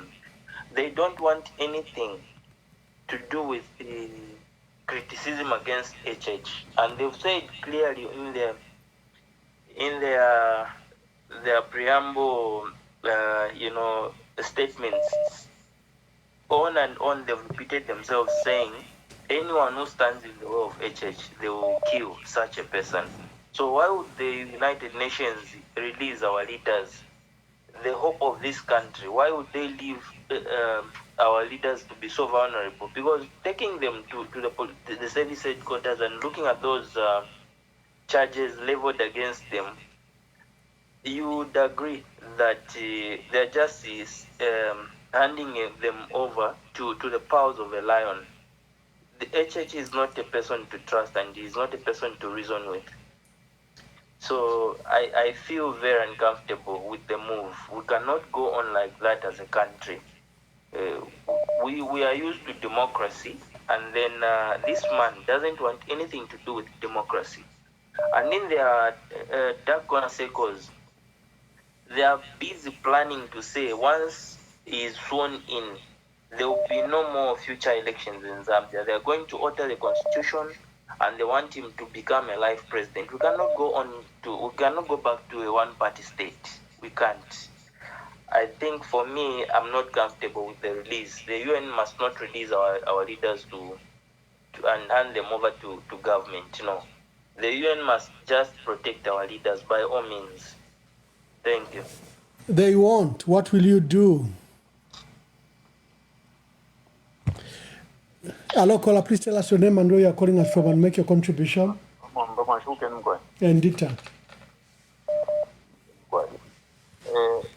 Chitika kwena chavuranda na mono kwebati va United Nations na wava vantu taparetu vatu vafana mutimo ifiria ichiakwebati vamwambana nguva konfomwe vari papanel liakwebati navakupepeka kungalama ero waya sera mafamo nangu wavutikira kuvantu kwebati vakwafwe vala vantu ira vafokerera kwebati vari kwafwa kuti vakusenda vantu vamupeni vakutwala mukanwa kangalama efire chitika nafa apa va HH teti vareke ukwebati vapurani Mundubile na Makebi Zulu vakareendera ichi arachitika chakwebati ero vaya kuna vari amukuvapera chachine milandu chinji vapera vanavo and apefi arachitika chakweba nomba pavalepo kwebati vashimye vaopposition vonse kuvaopposition uri onse wakulalani lero chakulanda ndeirira nemuina Zambia kwebati kukuntuleya icharopani chafika ukuteko kwava HH natufirwa ukwebati twakwava nensu twalekela pulani Mundubile na Makebi Zulu vaya mukuvalia kukanwa kangalama efe alachitika nokuchitika pavamwamba takuli nefe akwebati avo vonse avo mapastors averioko tapali valifirwa kwafwa ero twafikire kuma-election ero pearechitikesinzi ngapero valako kwebati vapulani Mundubile na Makebi Zulu valeendera kaviri chakulanda ulupwa lwava mutoto kafwaya kumona ifo vene kwevena Zambia kusango kwebati muntu vaipaya kumulandu wa mapoliti nechalo nikuisatuleya wechalo chesu cha Zambia lero vamwamba inapefingi efo ningalanda takwebati ndelira mumutima wandi ndelira nokuirira nemuino kumona kwebati mfuwe kuti wachita betray kwebati ava vantu avena Makebi Zulu pulani Mundubile na vonse vali avantu vaitatu kwebati valepita mumapya yayi umulandu wafo vene kwevena Zambia umulandu wa mwenso undu tukwete lero va HH kavachitovufuwa bwawo vintu valepo kuchita pali ava vantu natotera vamwamba. Thank you very much. For those that I was asking where the church is for Honorable Mtoto Kafwaya, the Tabernacle of David is along Lilai Road off Tokyo Way Ring Road. This one says it's along Given Lubinda Road. Thank you for that. I think our people can find it. Hello, caller. Please tell us your name and where you are calling us from and make your contribution. Ambassador Mwashuken and the panel. Thank you. Ambassador, I just want to take you back in 1994. I think the UN, they should learn a lesson during the Rwanda's genocide. There were a lot of signs which indication and report which was coming from Kigali saying there is a possibility of a genocide in Rwanda, and they had just put up in a blind eye until thousands and thousands of people were murdered. This is where it is now coming to Zambia. Just as the previous scholar has said, takuwa umuntu au tukalefu wafuilisho, then mwaesa mwanalombe nkala mwelesa mule mwekesha takuwa agafilia. Under the international law, the UN cannot do that. One, why am I saying this? But first, our country has demonstrated that there is no rule of law by closing the courts. Other never UN, the same guy who has been sent as the representative from the United Nations. Now, today is the 4th day. There are no court proceedings. It means our constitution has already been suspended or it has been liquidated. We don't have a constitution in the country. Now, if you have a country where the courts have been closed, even the time the Chief Justice is trying to come and become firm and help to resolve the issues, and we don't know what is going to happen to the Chief Justice either today or tomorrow. Now, if you say it's been a standover, Kuwama men of God, first, credibility of Joshua Banda is very doubt. Looking to the law he played during the death, during the burial impasse, Yaba let former President Edgar Lungu. Now, Bishop Chamana Bambiaba pastors, Chimo, you very michaya katapula. You cannot give a guarantee to the Zambian authority, not even a single inch and everything. Unless we Zambians, we just says our two brothers, they're going to be a lamb. They are going to be slaughtered because they participated in something which is being enshrined in our constitution. Not that the justice will prevail. First, you're in a investigation. Subject to takulifya treason na gufimbi. The only thing echo bakwatira abantu kubasupport n'abantu babavotera filia emulandu bapangile bamwamba you are there in United States. I know you have been trying to educate the Zambians. What role are they going to play? We have got the Zambians. You have an access to New York and to explain what is happening in Zambia. There is no way at even a single, not even the lawyers, not even a sympathizer of Mundubile and Makebi are listening to allow even those to abashima people who are stand over abobabiri. Chimo fi kuti mwabika fe pa utambo whoever nomba babapisha poemiele na ngwama nice for being a sacrificial. That thing mwamba it's not attainable, and I'm appealing to you. Muinaka bonse na ba mukonka ukona ba PS Kajira, find the way you are going to save this country. It's a time of Mordecai and the niece Esther when the decree was about to pass on the children of Israel. Na mwe nepo mulia pope na pomuinaka ini trap baba pela balaba biri fya ufashima people they cannot do anything fya ala abanyengerera ala nakanga kamuliana chimo gweba tfya muchibe batulando kwebati ngawasanga imbwina iloka na ibomba witira natole nshimba wayayibika mu mulukungu ile wayibika mu lukungu ile mbwirira nga yauma sikamupepe wala munefu yala kuchita FHH abachita afuka fenga kamuli alatao nishimbei alako kama funde waleteni ngabafu mashambulia will live to regret. I thank you Amwamba. Hello caller, please tell us your name and where you're calling us from and make your contribution. I'd rather be anonymous. Thank you, anonymous. Make your contribution. Thank you so much, Mr. Mwamba. I think I'll start by saying what your guest were, the question that your guest asked. And that's a question that we all ask. And that's a question that I ask most of my colleagues when we are sitting or chatting about this country. The question is, what conscience does President Hakainde Hichilema has? What type of a person is Hakainde Hichilema? What does his conscience tells him when he goes to bed, sleep, wakes up? Does HH sit with his family, discuss just like a normal human being? is he a normal person like all of us in privacy or behind the curtains? Those are questions we are asking. Because a normal person, Ambassador Mwamba, cannot do such bizarre issues like what is happening now. We are now a laughing stock. Like in Malawi, there was a program there in Malawi where they laughed at us like no man's business, laughing that and that journalist on the Malawi, one of Malawian television, said such kind of a thing has not happened even in Uganda, where you believe they are dictators. Not even in Zimbabwe, nowhere else. What has happened in Zambia is worse than a dictatorship. In Zambia, what we are seeing today, not even in Kaunda time, Kaunda will label the dictator.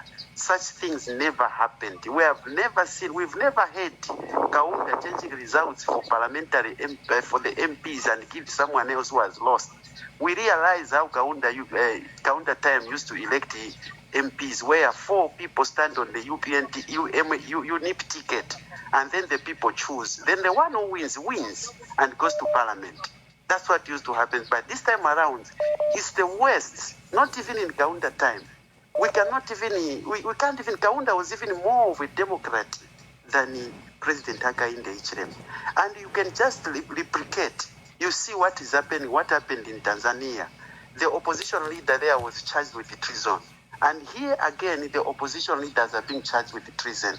You can go to Uganda. It's the same slate HH is using. The slate Zulu used. That's a slate HH is using. So there's nothing like, I want to echo what the previous caller saying, handing over these people, it's like risking, because now it's like our government really don't care about human life. See how we have lost Gafwaya. See how we have lost a young man into the Gafwaya. A vibrant young man, a promising young man, a young man who has not even enjoyed his life yet, a young man who's trying to put food on the table for his children, a young man who worked so hard for his family. I feel sad, Mr. Ambassador Mwamba. Thank you very much. Thank you very much. The lines are piling up. Hello, caller. Please tell us your name and where you are calling us from and make your contribution. In East London, I'm Caroline. Thank you. I'm quiet. In Zambians. If we never left hand over, what is our reaction? And if Zambian, if stop this thing. No, it's not about Brian, it's not about Makebi Zulu, it's about us Zambians. To allow Tashani, because our empalume, also to when at our leaders. All no banga to abachita hand over Kuchiruani. Chala abashani, if we poema Zambian, if we poema Zambian to allow Tashani, because umwen so ewa lenga impalume shesu bale abashtunge umutu wakwebati shikafwe nomba ni chapwirira pena mwana democracy ya Zambia for poema Zambians na mumona. So apapene ifo fwini, it's not about by UN bale for kumona ifwe efo tuingachita tutu achita shani tuakwebati tualekeresha ifwe amanani kane besu baya bachita hand over abo bashuma pepo ba mwamba wesu nishita bayimine nishba mwena tama koti ya isadika baya mweba because inchito shabo bena abo bashuma pepo abo kuya kuli ba nani kane kuya bebati isuleni amakoti nomba kutuba imashani la bamona tukubachita hand over mushe ushuma pepo tulefu ayobu imeni mwema Zambian na mikoselesha imeni ukuluisha ukwebati aba keni batwipaile pamone ntunguru shishesu because ntunguru shishesu shere kweshine bamwamba na mumona bakala balela ndati bamwangala she's a good girl. How can she's a good girl abale ipa country na abajoin akale so ababeni intunguru shishesu mwema Zambian ndelanda kuma Zambian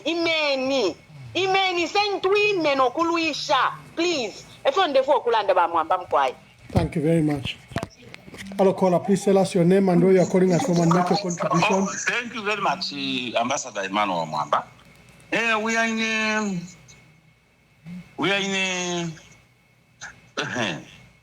in a serious predicament in Zambia. The President Hakainde Hichilema has made it, has managed to bring this country to primitive ages. Primitive ages. That is where we are now. My view is that Brani Mundubile and the Makebi Zulu shouldn't have been handed over to President Hakainde Hichilema. I want to agree with the first caller. President Hakainde Hichilema has proven in more ways than one what his intentions are. You know, Brani Mundubile and Makebi Zulu should have been handed over to a third party, not to President Hakainde Hichilema, no. There is no one who can trust President Hakainde Hichilema as things stand today. You know the history, the background of President Hakainde Hichilema. You know how President Hakainde Hichilema treated Edith Nawakwi. You know how President Hakainde Hichilema treated Eddie Galu. You know how President Hakainde Hichilema treated the people whom he has been arresting. And you get Makebi Zulu, you go and hand him over to Makebi, to President Hakainde Hichilema. What do you expect? All these issues that they are putting up, Trump, we are effectively, they have effectively closed all avenues, legal recourse that people can go through. And when you close the courts, what do you expect?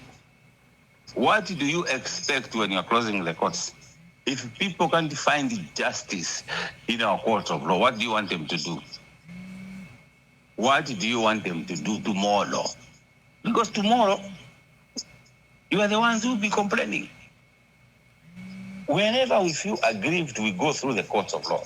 You get the court of law, put them in your pocket, dictating judgments, procuring your own judgments, putting on the judges to be delivering judgments that are in your liking all the time. President Hichilema has managed to bring this country to primitive ages. And you see, I've been wondering, where are these other opposition political parties? Very interesting enough. Where are they? What are they saying? Where are their press briefings? When Hari Karababa, when Freddie Membe, can't they? Everybody's being scared. Everybody's gripped with fear. Very interesting. Don't fear dictators. A dictator must be told right on his face. This is not it. I told President Hakainde Hichilema, my brother. I told you, my brother, this is 21st century. This is not a time you can be a dictator. You can't be a dictator in 21st century. Okay, all these people who are, they're just behaving like if they have been bought, all of them. The opposition leaders. Thank you, my brother. Thank you. Where is the civil society? Thank you, my brother. Thank you. Now, what do you do? I'll be back. Hello, caller. Please tell us your name and where you are calling us from and make your contribution.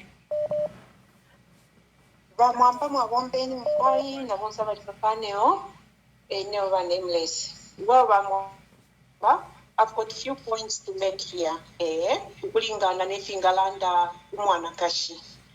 Number one, we are on the shoestring which to break. Yes. I'm appealing to all the members of the UPND to consciously sit down and think of what they are doing is something right. If they have all agreed to that they should hand over Makebi Zulu Mundubile, but hand over Nakale. No, but they should consciously think so hard.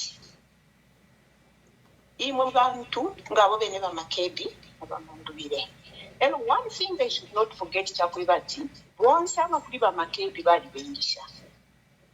No, but Kwashala is where civilians. Hello? Yes, caller. Please continue. You need to quickly wind up. There was a distraction, so Kwashala is for civilians. Since Bale Bochama Soja, Bale Bochana Baka Pokola, Wikata Vonse, I'm a prison. bati bonse kwa civilians kwa bali Zambia nomba population of prison bantu ekilipo fyape ekilipo nomba kuipaya bonse ukutu kuipaya ekyo nalangira okwe bati mbelanga ng'omwana kashi bonse abali mu kifungo bamwamba baume nakulumu pamakasa alechula I am one of the nakulumutinda. I'm appealing to the members of the UPND. Think consciously. Echo mule chana mule chiai. Ewe chabalance na mbecho ndefu kulanda. I'm so glad that the Chief of Justice has put his ground. Mwinaka tupokereshe niko. Tuapapata. Era na imone ni mwema soja. Mwalipata magnetics. Ima wapa pukona. Mwalipata magnetics. Na lo mwatupuisha. Inkanga ya tuchepela. But there will be a day when most of you are going to lick the ground. Epo na pera wa mwamba. Not more than this. Hello, caller. Please tell us your name and where you're calling us from and make your contribution. Hello, Bamwamba. Mafumbeni mkwai. Endita. Mkwai Bamwamba. Chitepo contribute. Bamwamba yekile chitika mchalo. Wafika kwa extent ya kwa tinga wamona namba. Eshina ya mtongo tawishibe pa phone. Washula no kwasika watina. I'm attributing to what happened to me. Na muno ishina ya mtonga. Pale ishina pale mulika na human rights. Na tampo kuti na wabale to mina ine tabantu mina po before change. I dodged the until somebody else called me. We checked them before and it's could program me. And I was even sharing with that person yesterday. And you see what is happening now. We are so divided. Tuli divided. You cover tina tampa no kutino kwa scammer phone. It's so bad because now and you can imagine they're still saying, hey, watualeni. This thing I'm also likening to what happened to Jesus, our Lord Jesus Christ. And Jesus Christ became our sacrificial lamb. If you earn a sanctuary, where UN is the one that is even involved in ensuring that ukuma countries ukuli wo ba UN eba bako. So ba UN eba leshirela eba fwa bali akonsama soldier bajao batuma kuja eba le mono kwa finfiendele wino. How can they give up just like that? Coming again to Joshua Banda and all these so-called believers that have been said. Kale batampo kule shama people ba HH ba le shama people ba le shafionse. They love us to me shan. At my elections that you know, tapali abala chama people. My to alam kupefia barunga takudi. Bon sabatampo kuchita ishabe na council of churches or whatever they call them. There have been no truth. These pastors are toothless. But Joshua Banda should not even be there. Now never except he doesn't talk. But we know that he's been feeding with both hands for a long time. So these so-called believers should not even be trusted. These so-called pastors and whatever, they are so hopeless. They are men of God. They just want God. Obviously now, I submit, Ramwam. Thank you. Thank you very much. Hello, caller. Please tell us your name and where you are calling us from and make your contribution. Hello, Ambassador Mwamba. I will remain anonymous. Yes, anonymous. It's very sad what is going on in the country of Zambia. Of course, Hakainde Hichilema'S has no consideration at all. And obviously, he is so bitter about what happened to Israel's body that he had no access, and Makebi Zulu played a very big role in that. So it's about revenge. This man had access to the body. Whatever parts he took. You know? So I don't know why we should continue frustrating everybody.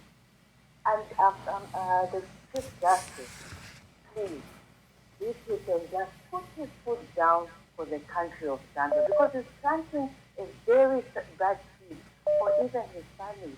If he can stand up and say, we've got the petition, and I declare as Chief Justice to have this case heard, and if he has to resign or fly out of the country to protect himself, let it be so. You know, this is totally unacceptable. And I pray, I decree and declare that he will not be sworn in on the 1st of September. Mama, speak louder, speak louder. We barely can hear you. I don't know if you are far away from the phone. I don't know. No, I don't know if you can hear me, but I'm just saying. Or are you using Bluetooth? Hello, can you hear me? That's better. Please now say what you want to say. Yes, so I'm saying, Hakainde. Yeah, sometimes avoid the speakers. They do not. Hello, caller. Please tell us your name and where you are calling us from, and make your contribution. Anonymous.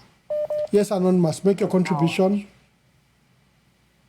I just speak on Makebi Zulu and handed over. Akula nsheni ama akula nsheni. Okay. Can you hear me now? Yes. Okay. To be truthful, by Jama pastors like that one from Pentecost Assemblies, that one from USDA. For me, I don't trust them because I was Pentecost Assemblies. I even moved because of him. I'm no longer there because I knew who he is.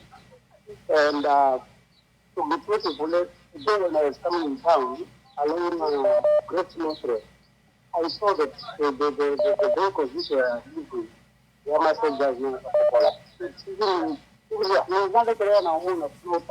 almost cried. All those fake machinery just going to get people who are innocent. They have not done anything wrong. What is it? Where did we go wrong? What happened? Like vengeance. Today I was stand to start for. Oh, thank you. Hello, caller. Please tell us your name and where you are calling us from, and make your contribution. Hi, my name is Katumbi. Make your contribution. My contribution is very simple. If we look at what is happening in our country right now, is it looks like the government has got what we call selective amnesia. Look at what happened when Mututu Kafwa was killed. Yeah, they said they didn't know where Mututu Kafwa was. We had Tawuka Wana and that other PS go to Mainasoko. They went there and they were mocking the death. Look, 5 days later, they came back and said they confirmed that Mututu Kafwa was dead. Then today we have Chief Justice who say the few days, I think hours ago, the Chief Justice was saying that the petition was filed in. Yeah? Then later on, we hear that there's no petition.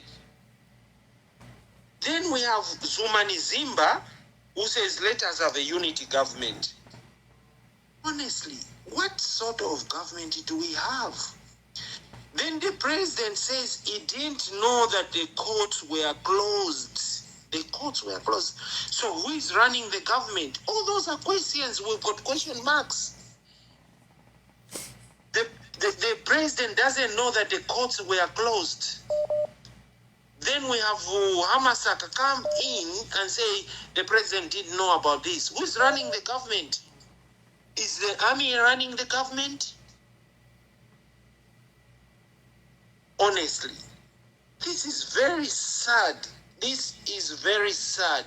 In conclusion, the judiciary has to be independent.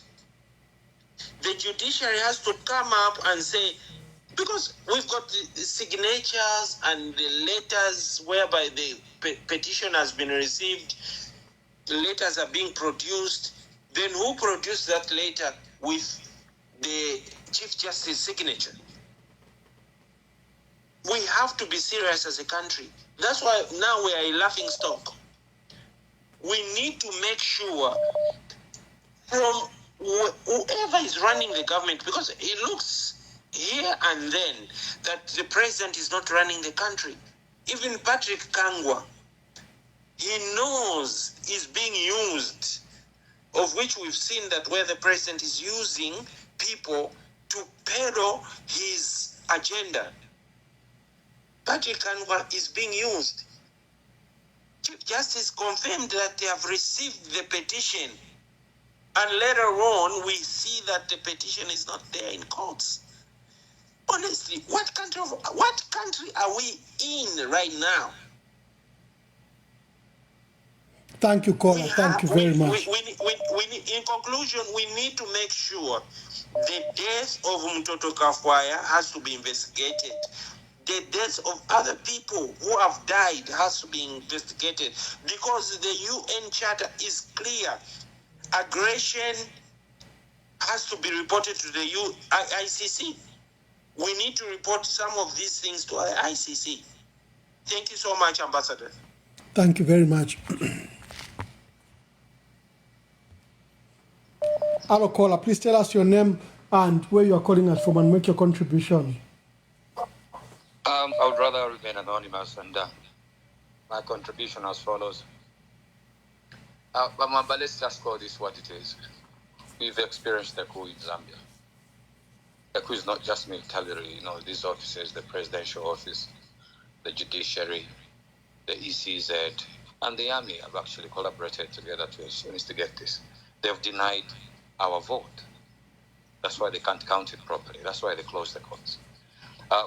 People have to get used to President Hichilema'S shenanigans. We've seen it for the last 5 days. 5 years, sorry, not days. He's been doing the same thing over. He lies come earlier, and then by the time you get to know the truth, the man is not bent on leaving the seat just as yet.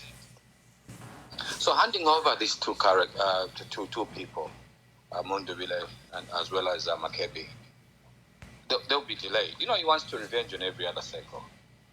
They'll be in prison, they'll be in anything. It won't actually yield anything else. You take him out when he feels like taking him out. By then he will have done to them whatever he wanted to do. So let's not probably even think any otherwise. But the question is, we've been through this cycle, Mamwamba. Some of us who are old enough, we've been through this cycle. Until the Zambians get tired of Hichilema, that's when they'll rise. Like in 1988, we rose because we got tired of count. I think about 26, 24 years. So now what we're looking at is a cycle that we're going through. Bambiama Zambians, even these people that are supporting now, someday they'll give up on him until such a time comes. But what will happen in the meantime with Brian and as well as Makebi, we don't know what will happen to these people. I would rather they had been thrown out someplace else.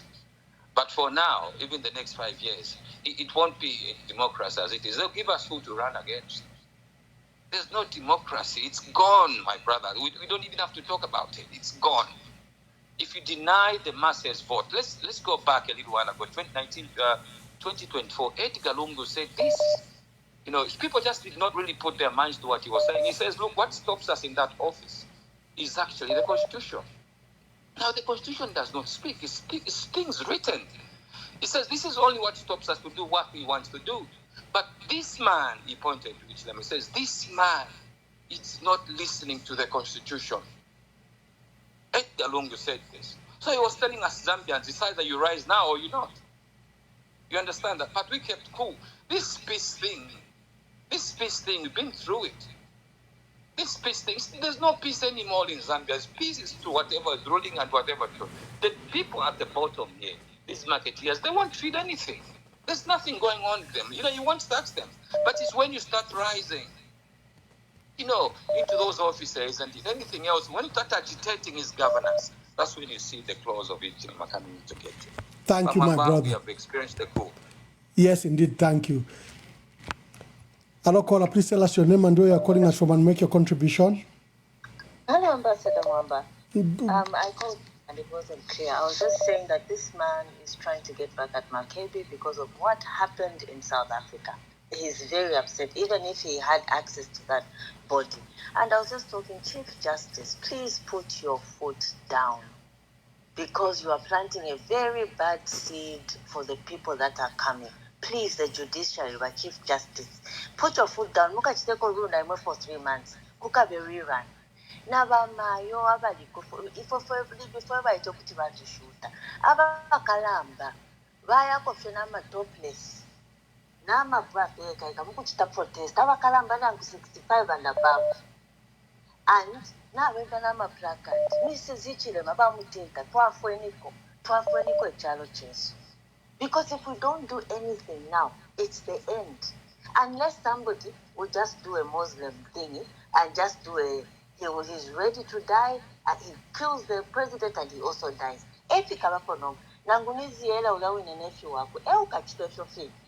Because people that want power, that are hungry for power, don't get tired. That's Yele is saying, and he's saying, me, I can do a coup. And he can do a coup against him. So please, as family, let them talk and just behave themselves. That's the mother. And what is happening really? My mother died a long time ago, but I don't think she would have less integrity. I don't think she would have such immorality, really. Whatever it's for, whether it's for the daughter, whether it's for herself, that's just ridiculous.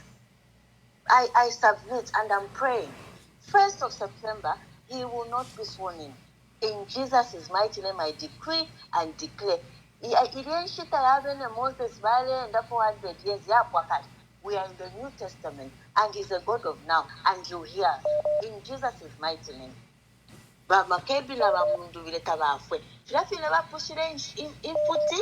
It will not happen. They will live and declare the goodness of the Lord in the land of the living. They cannot be praying in tongues for nothing. In Jesus' mighty name. Amen, Mama. Who's please speak. Hello, caller. Please tell us your name and where you are calling us from and make a contribution. Hello, caller. Hello, caller. Please tell us your name and where you are calling us from and make your contribution. Yes, hello, good morning. This is Mutinta. I'm calling you within Lusaka. Mutinta, make your contribution. Good morning. Yes. This process should not be trusted. We have seen this happening for the past, I think, close to a month. These people cannot be trusted. And I'm not understanding. I don't know if he's just buying time for 5 years, because we all know that these elections were rigged. We all know that he is not the leader that he's supposed to be. We all know that this man is a dictator. So I don't understand what is going to happen. He is going to do something bad to Mr. Brian Mundubile and Mr. Makebi Zulu. And they shouldn't be trusted. These people that are handing them over should not be trusted.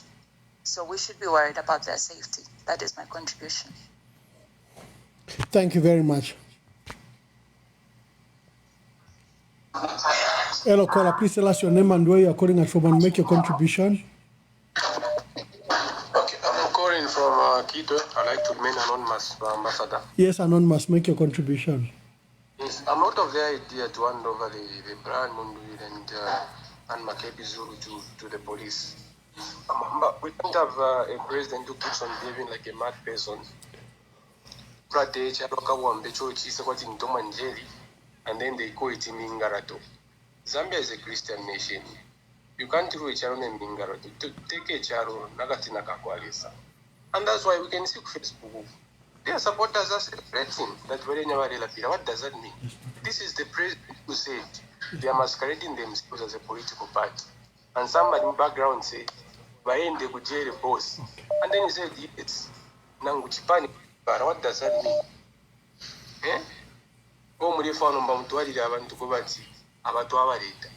Doesn't work like that.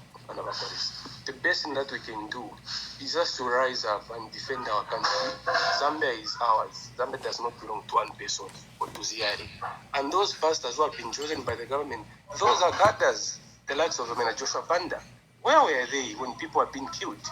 They were quiet. And today they want to act like champions to say, doesn't work like that. The only thing we can do currently is to pray for our leaders. Thank you. Hello, caller. Please tell us your name and where you are calling us from and make your contribution. Good morning, Ramamba. Good morning.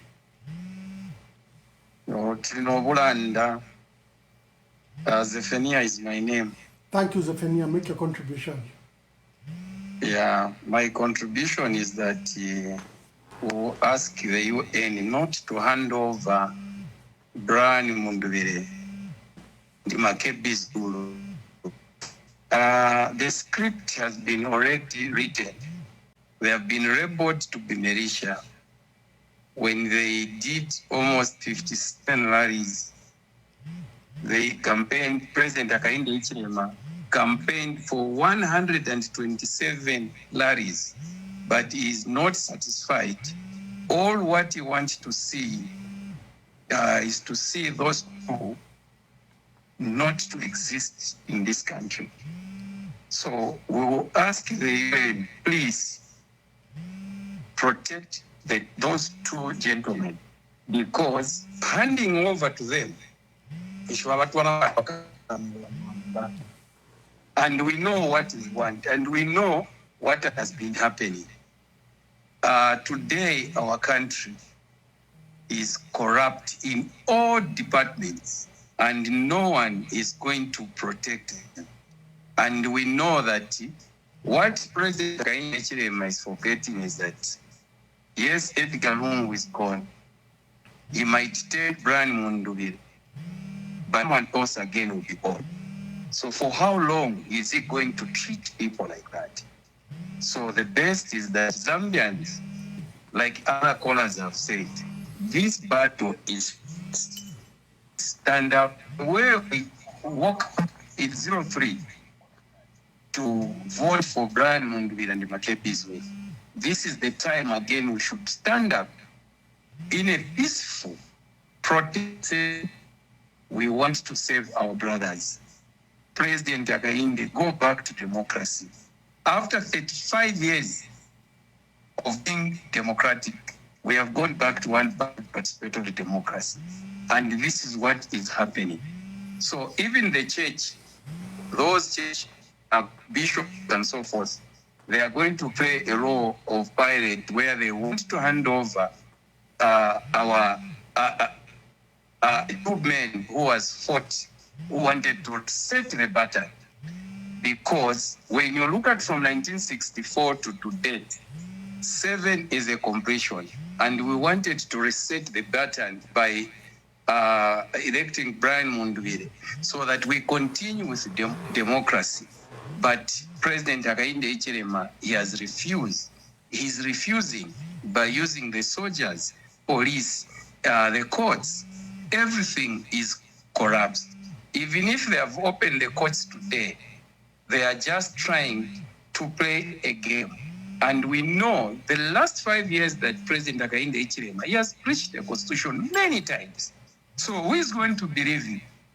Even UN should not believe. They know that this man, he doesn't mean well for this country. Thank you very much. Hello, caller. Please tell us your name and where you are calling us from and make your contribution. Good morning, Ambassador. Good morning. Okay, MK6 calling you from Pretoria. Yes, my brother. Yeah, I didn't want to call in because my emotions are very high. But I thought, let me calm down before. I've just seen one headline, or maybe some developing story where the family of Mutotweka Fire are saying that they found the body in the mortuary lying naked without any cloth apart from his wristwatch. So I just wanted to speak to that ambassador to say, are we living in a cult kind of country where everything else has to be spiritually or maybe satanic? Because there are those things that have been done behind closed doors that raises a lot of questions, you know? So I think as a people, with this rumor or maybe report coming in from the UN that they want to hand over our two men, or the boys as he called them, you know, there's nothing wrong by rising up and be with them. It means we go with them to the police. I think that will send a message. Just this morning around 01, I had to write to Pierre Lumumba. I think you've observed that he has been quiet because he's an ally to HH. And I had to petition him to say, Pierre Lumumba, you've spoken to governments, you've spoken to leaderships across Africa, across the world. Why are you mute? And all he says is, I hear you, you know? And this is the same thing that I have seen in Zambia. Most of these service chiefs and the like, the Chief Justice, and whoever is doing whatever they are doing, they even know that what they are doing is literally ripping the law. But because of money, why as humans, why have we turned so much blind to anything but money? Can we rise up as a people, defend democracy, defend these duo who are incarcerated? Because as far as I know, they are incarcerated already. Because if you don't move, even if you are in your house, but you can't move, you are better off being incarcerated. So let's stand up. If that is true, can we rise up in the streets, go with them wherever they want to take them? If it means we sleep at the prison cells there, we also sleep there, outside. And that will send a message. Thank you so much, Ambassador. Please don't forget to play the audio. Thank you. Thank you very much. Arokola, please tell us your name and where you're calling us from and make your contribution. It's a traditional Armenian anonymous. Yes, Anonymous, make your contribution. Yeah, I think I just want to concur with the previous caller. You know, Fiancé Fitulela and that movie, you know, if you got to my election, now Fichitika no Baba, to feel to watch the act. Why you ending the way to ala Makebi na Mundubile, which stand over good government or HH. Now, if we have to rise, because the issue we are going to play and the Peter Mumbai nine. Kumana pa post office, we just agree as we are calling Yapabene. Kumana pa post office in the Mairong and Ide Richung Rofia, because Ula Lole, La Fiala to Palafimco now. Bamuala Rusa. Not Rusa, but this is the time to start. So, Nile longer Kwamba to Amba. Furthermore, we are even ready to send a number where we can start mobilizing. Thank you. Thank you very much. Hello, caller. Please tell us your name and where you're calling us from and make your contribution. Niku Koba Beauty, Anonymous. Yes, Anonymous. Mkwa, nataka kulanda kufende, but chavi pasana. Liba ni fufini wale for stand over. Because we present Hakainde Hichilema. Kwamba fyo kutungurushi wabufi. Aba atalala ndapo echinka. Ngaba kupere chisuma nisho kukumbi kulipeni. Ngaba kupera ku switch kunisho kulipeni. Ifo baba bena. Aba pera fe chintu for free. Nisho kulipeni. So taba mfote bantu bakoba timora batetekera then. Ama bishops ma title fye. Bakwata fye ama title. Mumone pa chiro cha balungu. Muntu ali muchitumbi bali situmo bale mutina. Uli muchitumbi nafwa bale mutina. Nombo wachima uli mutuntu. Bale chino muntu uli muchitumbi badwali shibe. Bali shibe ati balungu bakaraba shupo. Bali muchitumbi na mwena bale fwa yoku bakwisha. Bapaka bamone fu bala bocha nanga tusinga kuba bikira po chiriti. Ngakuba liya katwishi. Ifintu fimo aba bantu amena ama ifufwe ama bishops aba. Onse fie katushe fo baba umone fie leta bane basi mbo fiaje bale amukutwekinga pa maladies bantu abatuntu bonse bale pita kumba lino kuikala kabungwe konze kamukeni echo bale fo ya kukwisha opposition tapali no wakulanda kona ngufeu nabeshwe ati mubera Mundubile yonse idia loyalty alipali balungu ili pawe na Mundubile na banani kana na Makebi Zulu so naba kwatali amano nabeshwe mu kingdom of darkness nabeshwe bati aba sendere right ya alipali balungu. So mkingdom darkness nabe ishibati nga twashimya abani twashimya right abonse ni bakuwe bakara ni bakuwe bakebye ni bakuwe ekibe minine mu rubuto ngura iminine banani kale nombo baende so nabe ishibashonse so our prayer yakwabati tekeni ifwede so mwine afikirishe because uyure jiringa naba ni elodi ni falao uwe foko na ora lionse icho lesale ini ba falao ni ntungurushisha abusha mbai bosho twale mfafyo mbai twisho tuberenga lero Nishintungurusha ama pastors those to arevengere lo twambukura mu Zambia kwa bati abamaza ama bishops bonse aba bonse ni bamukukuru fifire nde myeba ba bishops besumba dimamu kukuru aba mona abantu balesumya omulopa wa mtoto kafuwa ushalera kana abantu afu bali balefo kuyana kuchiriro munguru washani ne munguru ukurusano nati tukalipasa ifo tulepepa tuli babofu bakwaza bali tulepepa no machire tukalipa kubantu abalese banyande board of class abantu abali kuntanshinga bakalamba nabafyasha abayishi bali twalishi baleso abakusayi kuti abashayi no muntu uleipa abantu umuntu ulechusha abena Zambia muko mulebera kusayi ato traba mwamba. Thank you very much. Hello, caller. Please tell us your name and where you are calling us from and make your contribution. Yes, thank you. My name is Faith Kaleng. I'm calling you from Dallas, Texas, United States. Thank you. Bamwamba. Takuli abantu tuingalanda na bakanya baba UN kuchitali lizi ba Mundubile na ba Makebi Zulu. Please, na tuishi omuntu tule dealing anankwe. How can they even say that?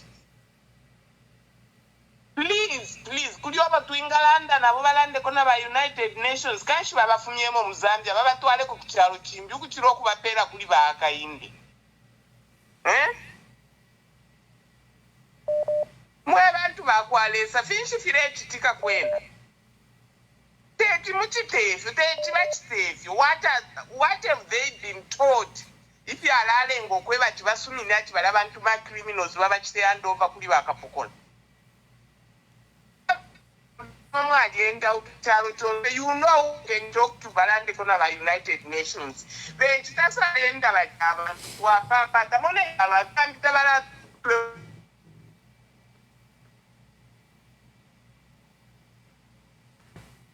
our line is cut. Hello, caller. Please tell us your name and where you are calling us from and make a contribution. Thank you. This is Mother. The mother of Zambia is back. Make your contribution. Yes. First and foremost, this decision by UN to hand over my two sons as a mother, I'm not happy about that decision. What security details are in place, I would want to know as a mother of Zambia. Because my interest is to safeguard lives and not let my children be annihilated. I say so, I refer to the Bible, the account of Isaac and his wife Rebecca. The wife was expecting twins. And as a mother, she was told you are going to have sons, the older will save the younger. She delivered, the children grew, and we are told there was a time when the older came from whatever he was doing, he came very famished and asked for the soup that the younger was eating. And there was an exchange there. The soup and the mantle of leadership there. So that order relinquished his position to the younger because of his belly. Then, at the time the father was about to go, we know the Jewish law, he had to release his blessing on the firstborn. And so he called his firstborn to tell him, before I go, I'm dying, you have to prepare this meal the way I love it, so that when I'm going down, when I'm dying, I go on a full belly. That firstborn goes to prepare the meal. The mother was listening in to the plot. And she called the other son, the one that wasn't called, said, son, I heard your father saying this and that and that. So you quickly bring this animal, we prepare and what. There was that. Then there's, Mom, Dad knows My elder brother is hairy and all that. Said that's a small issue. We'll know what to do. So they plot. The mother and the son plotted. The father and the son plotted. At the end of the day, the mother's plot worked. Mama, what would you want to say? We have Mundubile and Makebi. There are so many causes, Mama. There are so many causes. Okay, let the mothers. Oh, thank you. Let me.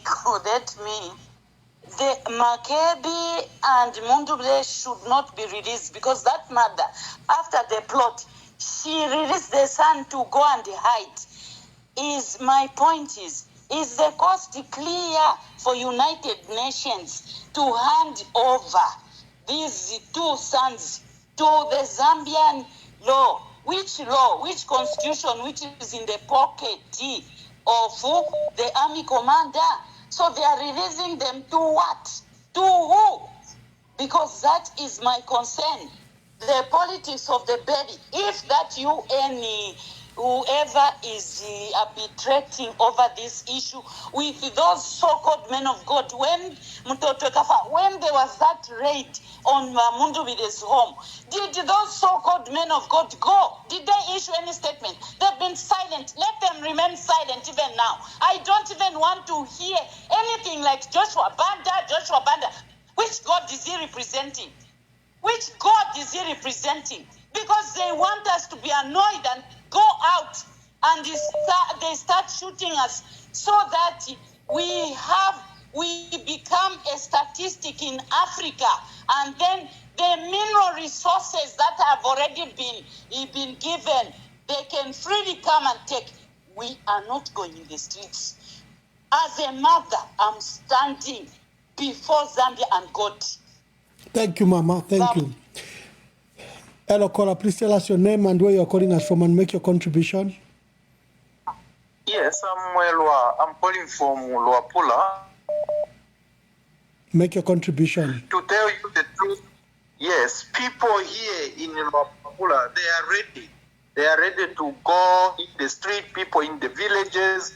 I've talked to them, even the chiefs. But what we want is just now that people would start demonstrating. Even those in Lusaka, the only way we can save Mundubile and Makebi is to go on the street and demonstrate, surround all these district offices and start demonstrating peacefully and shout for their relief.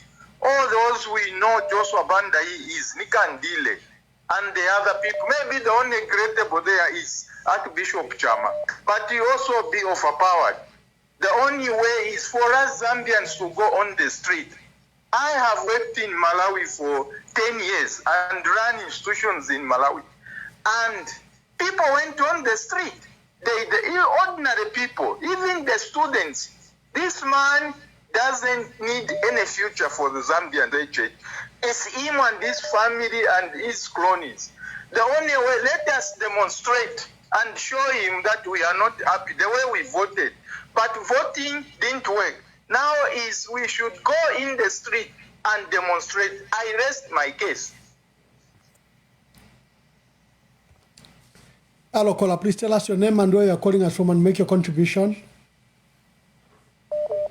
Good morning, Mr. Mwamba. Good morning. Yes, my heart is filled with fear.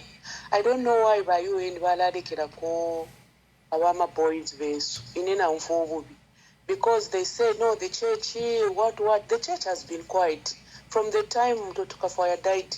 The church has been quiet. The pineapple and Dapo by Kalafezi. What guarantee do we have that our Biribala are protected by the church and those parties above? It's really sad because really democracy it's like HH is the Rock of Ages of this country. He has gotten away with so many things. Eh? But now, I am so scared. I don't know why. By you and Bachta decide to because already, Kuno Panse people upset. And the people are suggesting, no, people will go in the street to protest. It's not possible, my dear brother, because everyone is scared. Police officers, soldiers are everywhere. Now, Ishishibe, I don't know they are fighting Abafuma because they went there for protection, but they and know the church will intervene. The church is not going to intervene because Mtotoka Fire, when he died, Batawokawana, we heard Batawokawana and that lieutenant, and they should resign on moral ground. Yet they knew that Mtotoka Fire is there in their hospital. But church was quiet. Ama election, things were happening. The church was quiet. We saw how Karufianya, Alice and Dama ballot papers. People have been doing all sorts of things, but because they've got immunity. But our very innocent, we've got over 300 people mukasted. Nothing is happening. The church is quiet. What guarantee do we have that the church now is going to protect these two? I feel so bad. My heart is heavy. Thank you. Hello, caller. Please tell us your name and where you are calling us from and make your contribution. Yes, Ambassador Anonymous here. Yes, Anonymous. Ambassador, Panopo Turina Cheshire. If in Israel, my Jews, they are fighting. Abanaba Israel, what will stop us from fighting? What they are doing is totally wrong, number one. Number two, we muntu now is wadi lusa. And from the word go, Makebi, one patire patch tumbi, one to Ashana tumbi yonse. Makebi, your power in a film land of pushing South Africa. I can't lie you. From the other regions, Vadi Mupata Makebi Zulu. And they mean so evil over Makebi Zulu. And if there are ways and means, we are ready to rise. Do or die. If we won't fight for this freedom, I'm telling you, we'll be dying inside. We are ready for anything. And Mr. Hichilema, you are listening. What you are doing is totally wrong. The intelligence, some of you, the intelligence, you know what they are doing in secret. The conspiration they are making, it is totally wrong. And to the soldiers, if it means to be divided, we are ready. We are ready. We are ready. You people in military, don't follow foolish orders. Those are foolish orders that are being given to you. You are trained to defend this country. And it is an embarrassment to the international community. I'm telling you the truth. This is an embarrassment. The whole world is watching the drama. And people, they knew it, the elderly people. If Korofia these people, they want to. What kind of a person? You also You went to South Africa, here, fire. You are refusing that you are not in a Freemason. You are a Freemason. And I don't know how other people are saying to be normal. Thank you, caller. Thank you, caller. Thank you. Hello, caller. Please tell us your name and where you're calling us from and make your contribution. Hello? Yes, caller. Make your contribution quickly. Yes, Mr. Mwamba. I'll remain anonymous. Yes. Mr. Mwamba, I don't know by you any what job did they came to do here if they want to release Mr. Makebi Zulu and Brian Mundubile. And two, the issue of the caller who are calling just educating each other without a solution, I don't think ingafire panga sensi. Tend to sang a solution the way we are going to help these people. Number chile muneka kwatiba Brian Mundubile na ba Makebi Zulu as if they are only people abo background. The other people, they are quiet. Even if the people they want to protest, we need some leaders who is going to lead those people who are protesting. Otherwise, ingatwalaika la fine tukashala kwati bana banjiwa tete tulekelele bana nkani ba Brian Mundubile na Makebi Zulu abo bayu any shimwene point shora ngwimwe bayisa mukuchita bisho ku bayisa mukuchita exactly because vale karifia ya citizens imitima na totela. Hello, caller. Please tell us your name and where you are calling us from and make your contribution.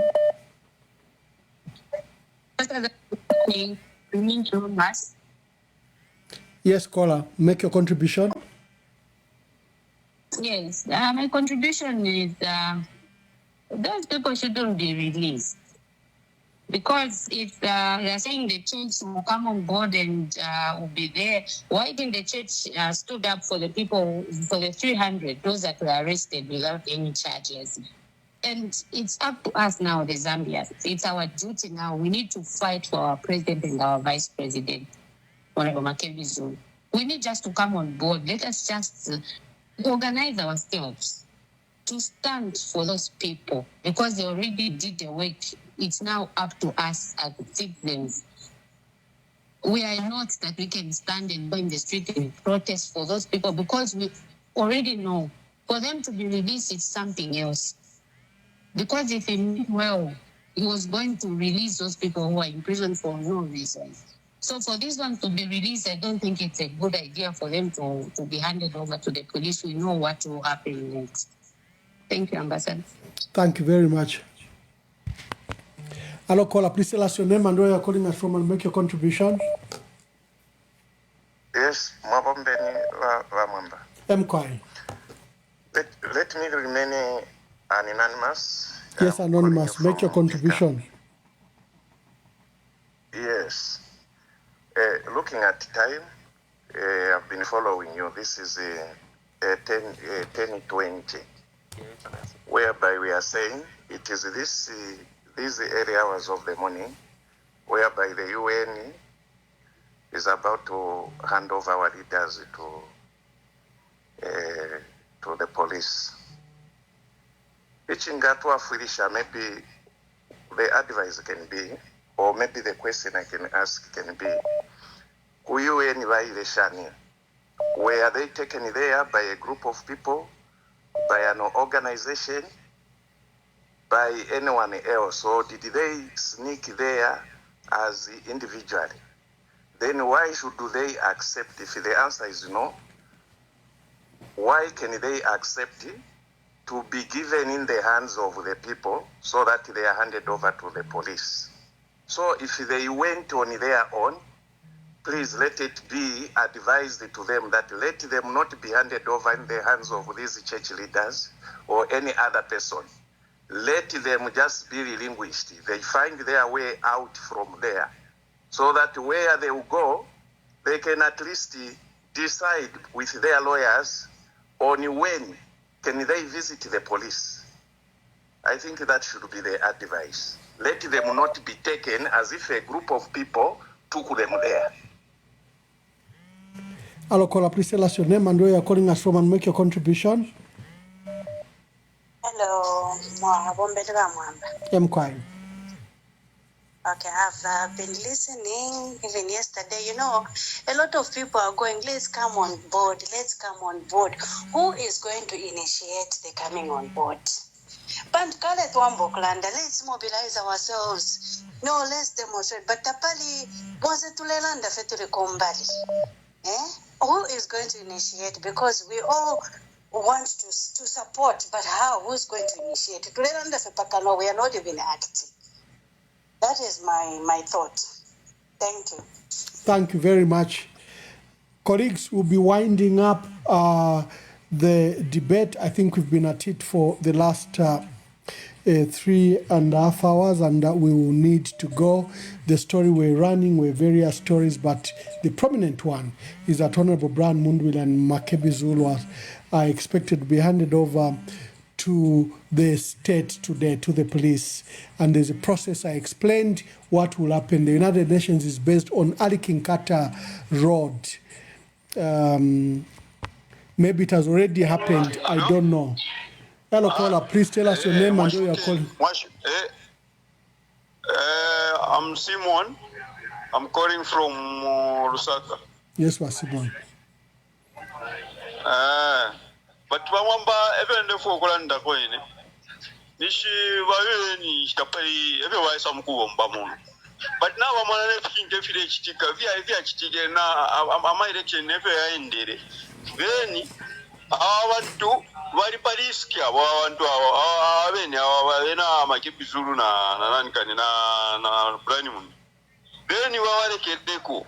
Mani shi yala bashani. Asha. Kun. So nishi tena nikane de solution ina nikane wambo kulandira mwe. Therefore ika protection better nga kufuma mu charo bafume fe muno mu charo kozi nishi abantu awolta protected. Thank you very much, caller. Hello, caller. Please tell us your name and where you are calling us from and make your contribution. Good morning, Ambassador. Good morning. Yeah, this is Blaise Zambia on the line. Yes, Blaise, make your contribution. It's a sad development, Ambassador, to see what's happening in our country. This moment, this is the only Zambia that we have, and we have to defend it. Our forefathers left this country for us, and looking at what's happening to our president, Mundubile, and the running mate, Makebi Zulu, it's not something that we expected to come from this government. This is a ruthless government. Like I've been saying, that does not mean well for the country. We have seen it all. All these things that they're trying to get us caged, as long as we support Mundubile and Makebi Zulu, they are calling us militias. I'm one of the people that they want so bad. And we are going to defend this country to the end. Because believe me, them releasing the military, the police officers to the streets is to intimidate the people so that we don't come out in numbers to defend the country, to defend our president, Mundubile, and to defend Makebi Zulu. But I can urge all the Zambian people to rise and defend the democracy of this country. We only have one Zambia, one nation. Believe me, if we don't defend right now, we let these guys continue. We have to say goodbye to the democracy of this country. I can assure you, my fellow Zambians, my fellow youths, this is the moment to rise and defend our nation. We let this pass, it's the end of Mother Zambia. It's the end of democracy. I believe the UN, they have reached a moment where I believe were doing the negotiations. This is the government that does not listen. You remember, Hakainde Hichilema himself had the case to answer in the previous government. He had a treason case that he was supposed to answer, but he was forgiven. Him is not looking at all those things. He's cold-hearted. He doesn't have a heart. He's not a parent. He doesn't care about any one of you. We have now to defend ourselves. We are on our own. We don't have a father in our country because the president is considered to be a father of the nation. But the president does not realize his role as a statesman. He doesn't realize his role as an elder at church, where he comes from, where he goes. He wants what he wants to happen. May we pray and may we get the strength from our God Almighty so that we can defend our country and so that we can defend our leaders who mean well for the country, Mundubile and Makebi Zulu. It hurts, Ambassador Emmanuel Mwamba.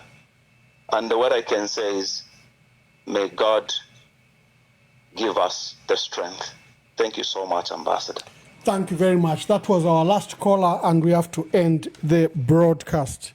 For all those calling, thank you very much. And my team, thank you for your endurance. Let me see if any of my members of the team, they are there. Team, we need to say goodbye. You need to rest. I need to rest. All the phones are ringing. I think our people can speak even up to 12 hours. Our people want to air their views. But what is clear is the inaction. People just want to talk and talk, but there's inaction in it. But for us, this platform brings you information. What you do with that information is up to you. Bachanda Kazia, let me start with you, then we end with Augustine. Then I let you go. Thank you so much for your sacrifices. You're welcome, Mama. And it's always a pleasure when you hear from the people, when we sit down here and just listen to what the people are saying. And there's one common theme that I have taken today.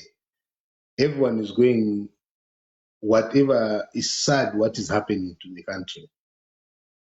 It's almost like that is a starting point. Everyone talking about it is expressing sadness about the state of affairs. And you see, they've spoken about,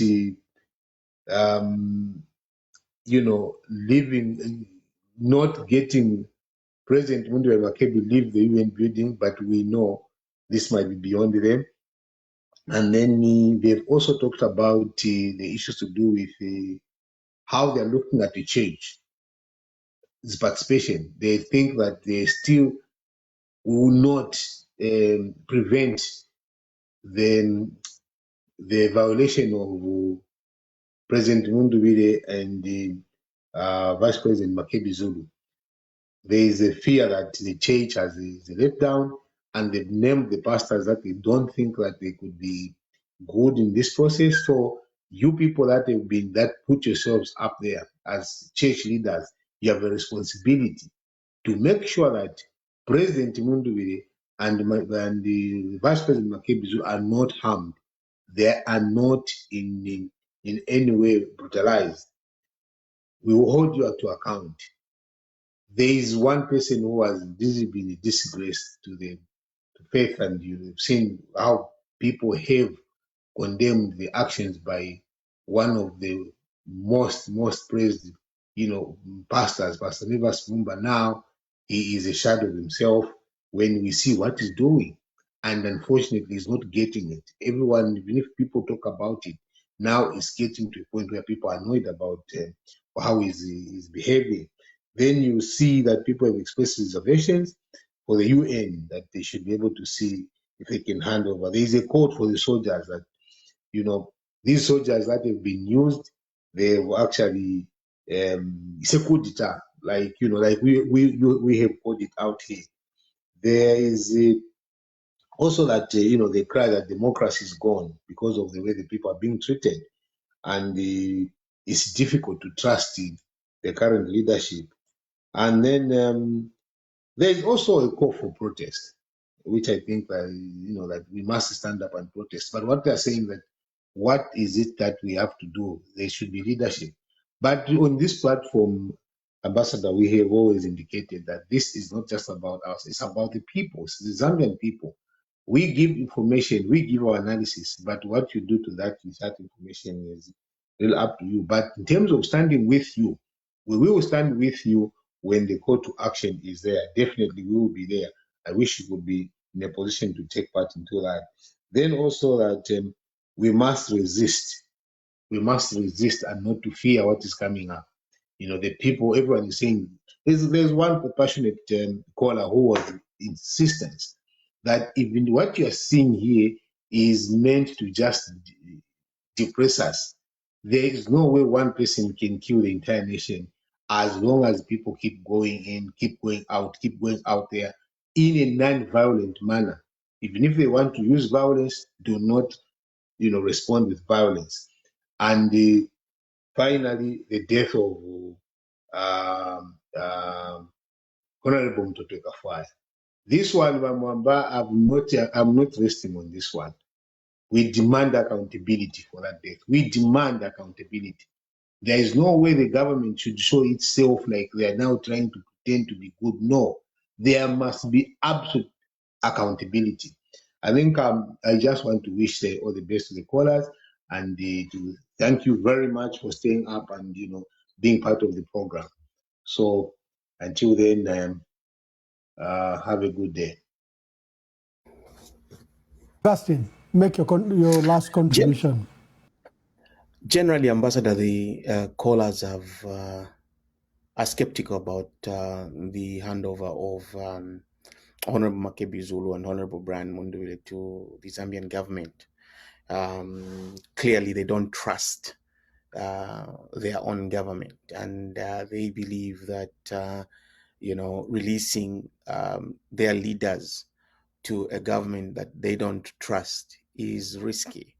On the sidelines, I was reminded of the incident of Patrice Lumumba being handed over to Kasavubu in the Democratic Republic of Congo in the 1960s by the UN itself. You remember that it is those days and those periods, if we have read our history, that led to the UN Secretary General at the time, Dagama Shot, to perish in the Chichele plantation in Ndola as he was coming from those negotiations. So the issue here is that there is no rule of law in Zambia.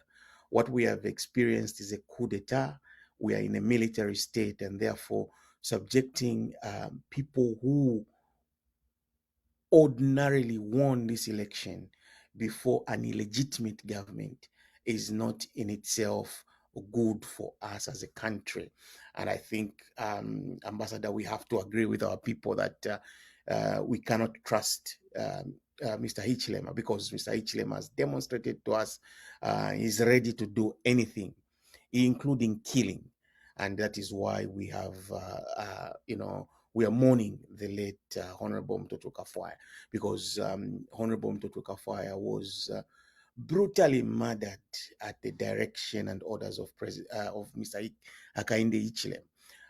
So surrendering Honorable Brian Mundubile by the UN and Honorable Makebi Zulu to this government, so they are charged with treason and then thrown in prison, such that there is no longer opposition in Zambia or opposition voices, will not be good for our country.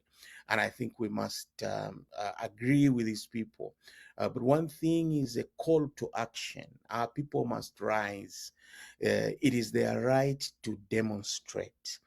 It is a constitutional right. Yes, the constitution is currently suspended, although not officially announced, but the constitution is suspended because Mr. Hichilema can close the courts willy-nilly, and the people cannot file a petition to challenge a clearly fraudulent election. But again, the people will be supported. When they rise, it is them to rise and demand their rights to be respected.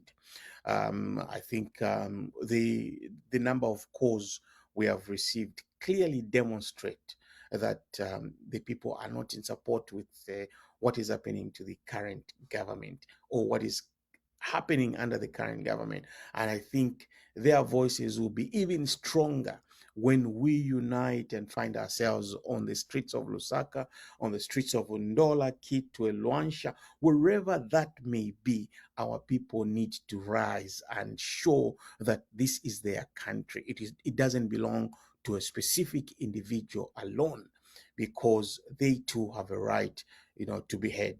I think that is the message this morning to our people, that let's rise. This is a coup d'etat. If you don't agree with it, you have every right to express your views through even a demonstration. It is your right to do so. Thank you, Augustine. Thank you, and thank you for your help. God bless you all, and we'll speak to you later. God bless you.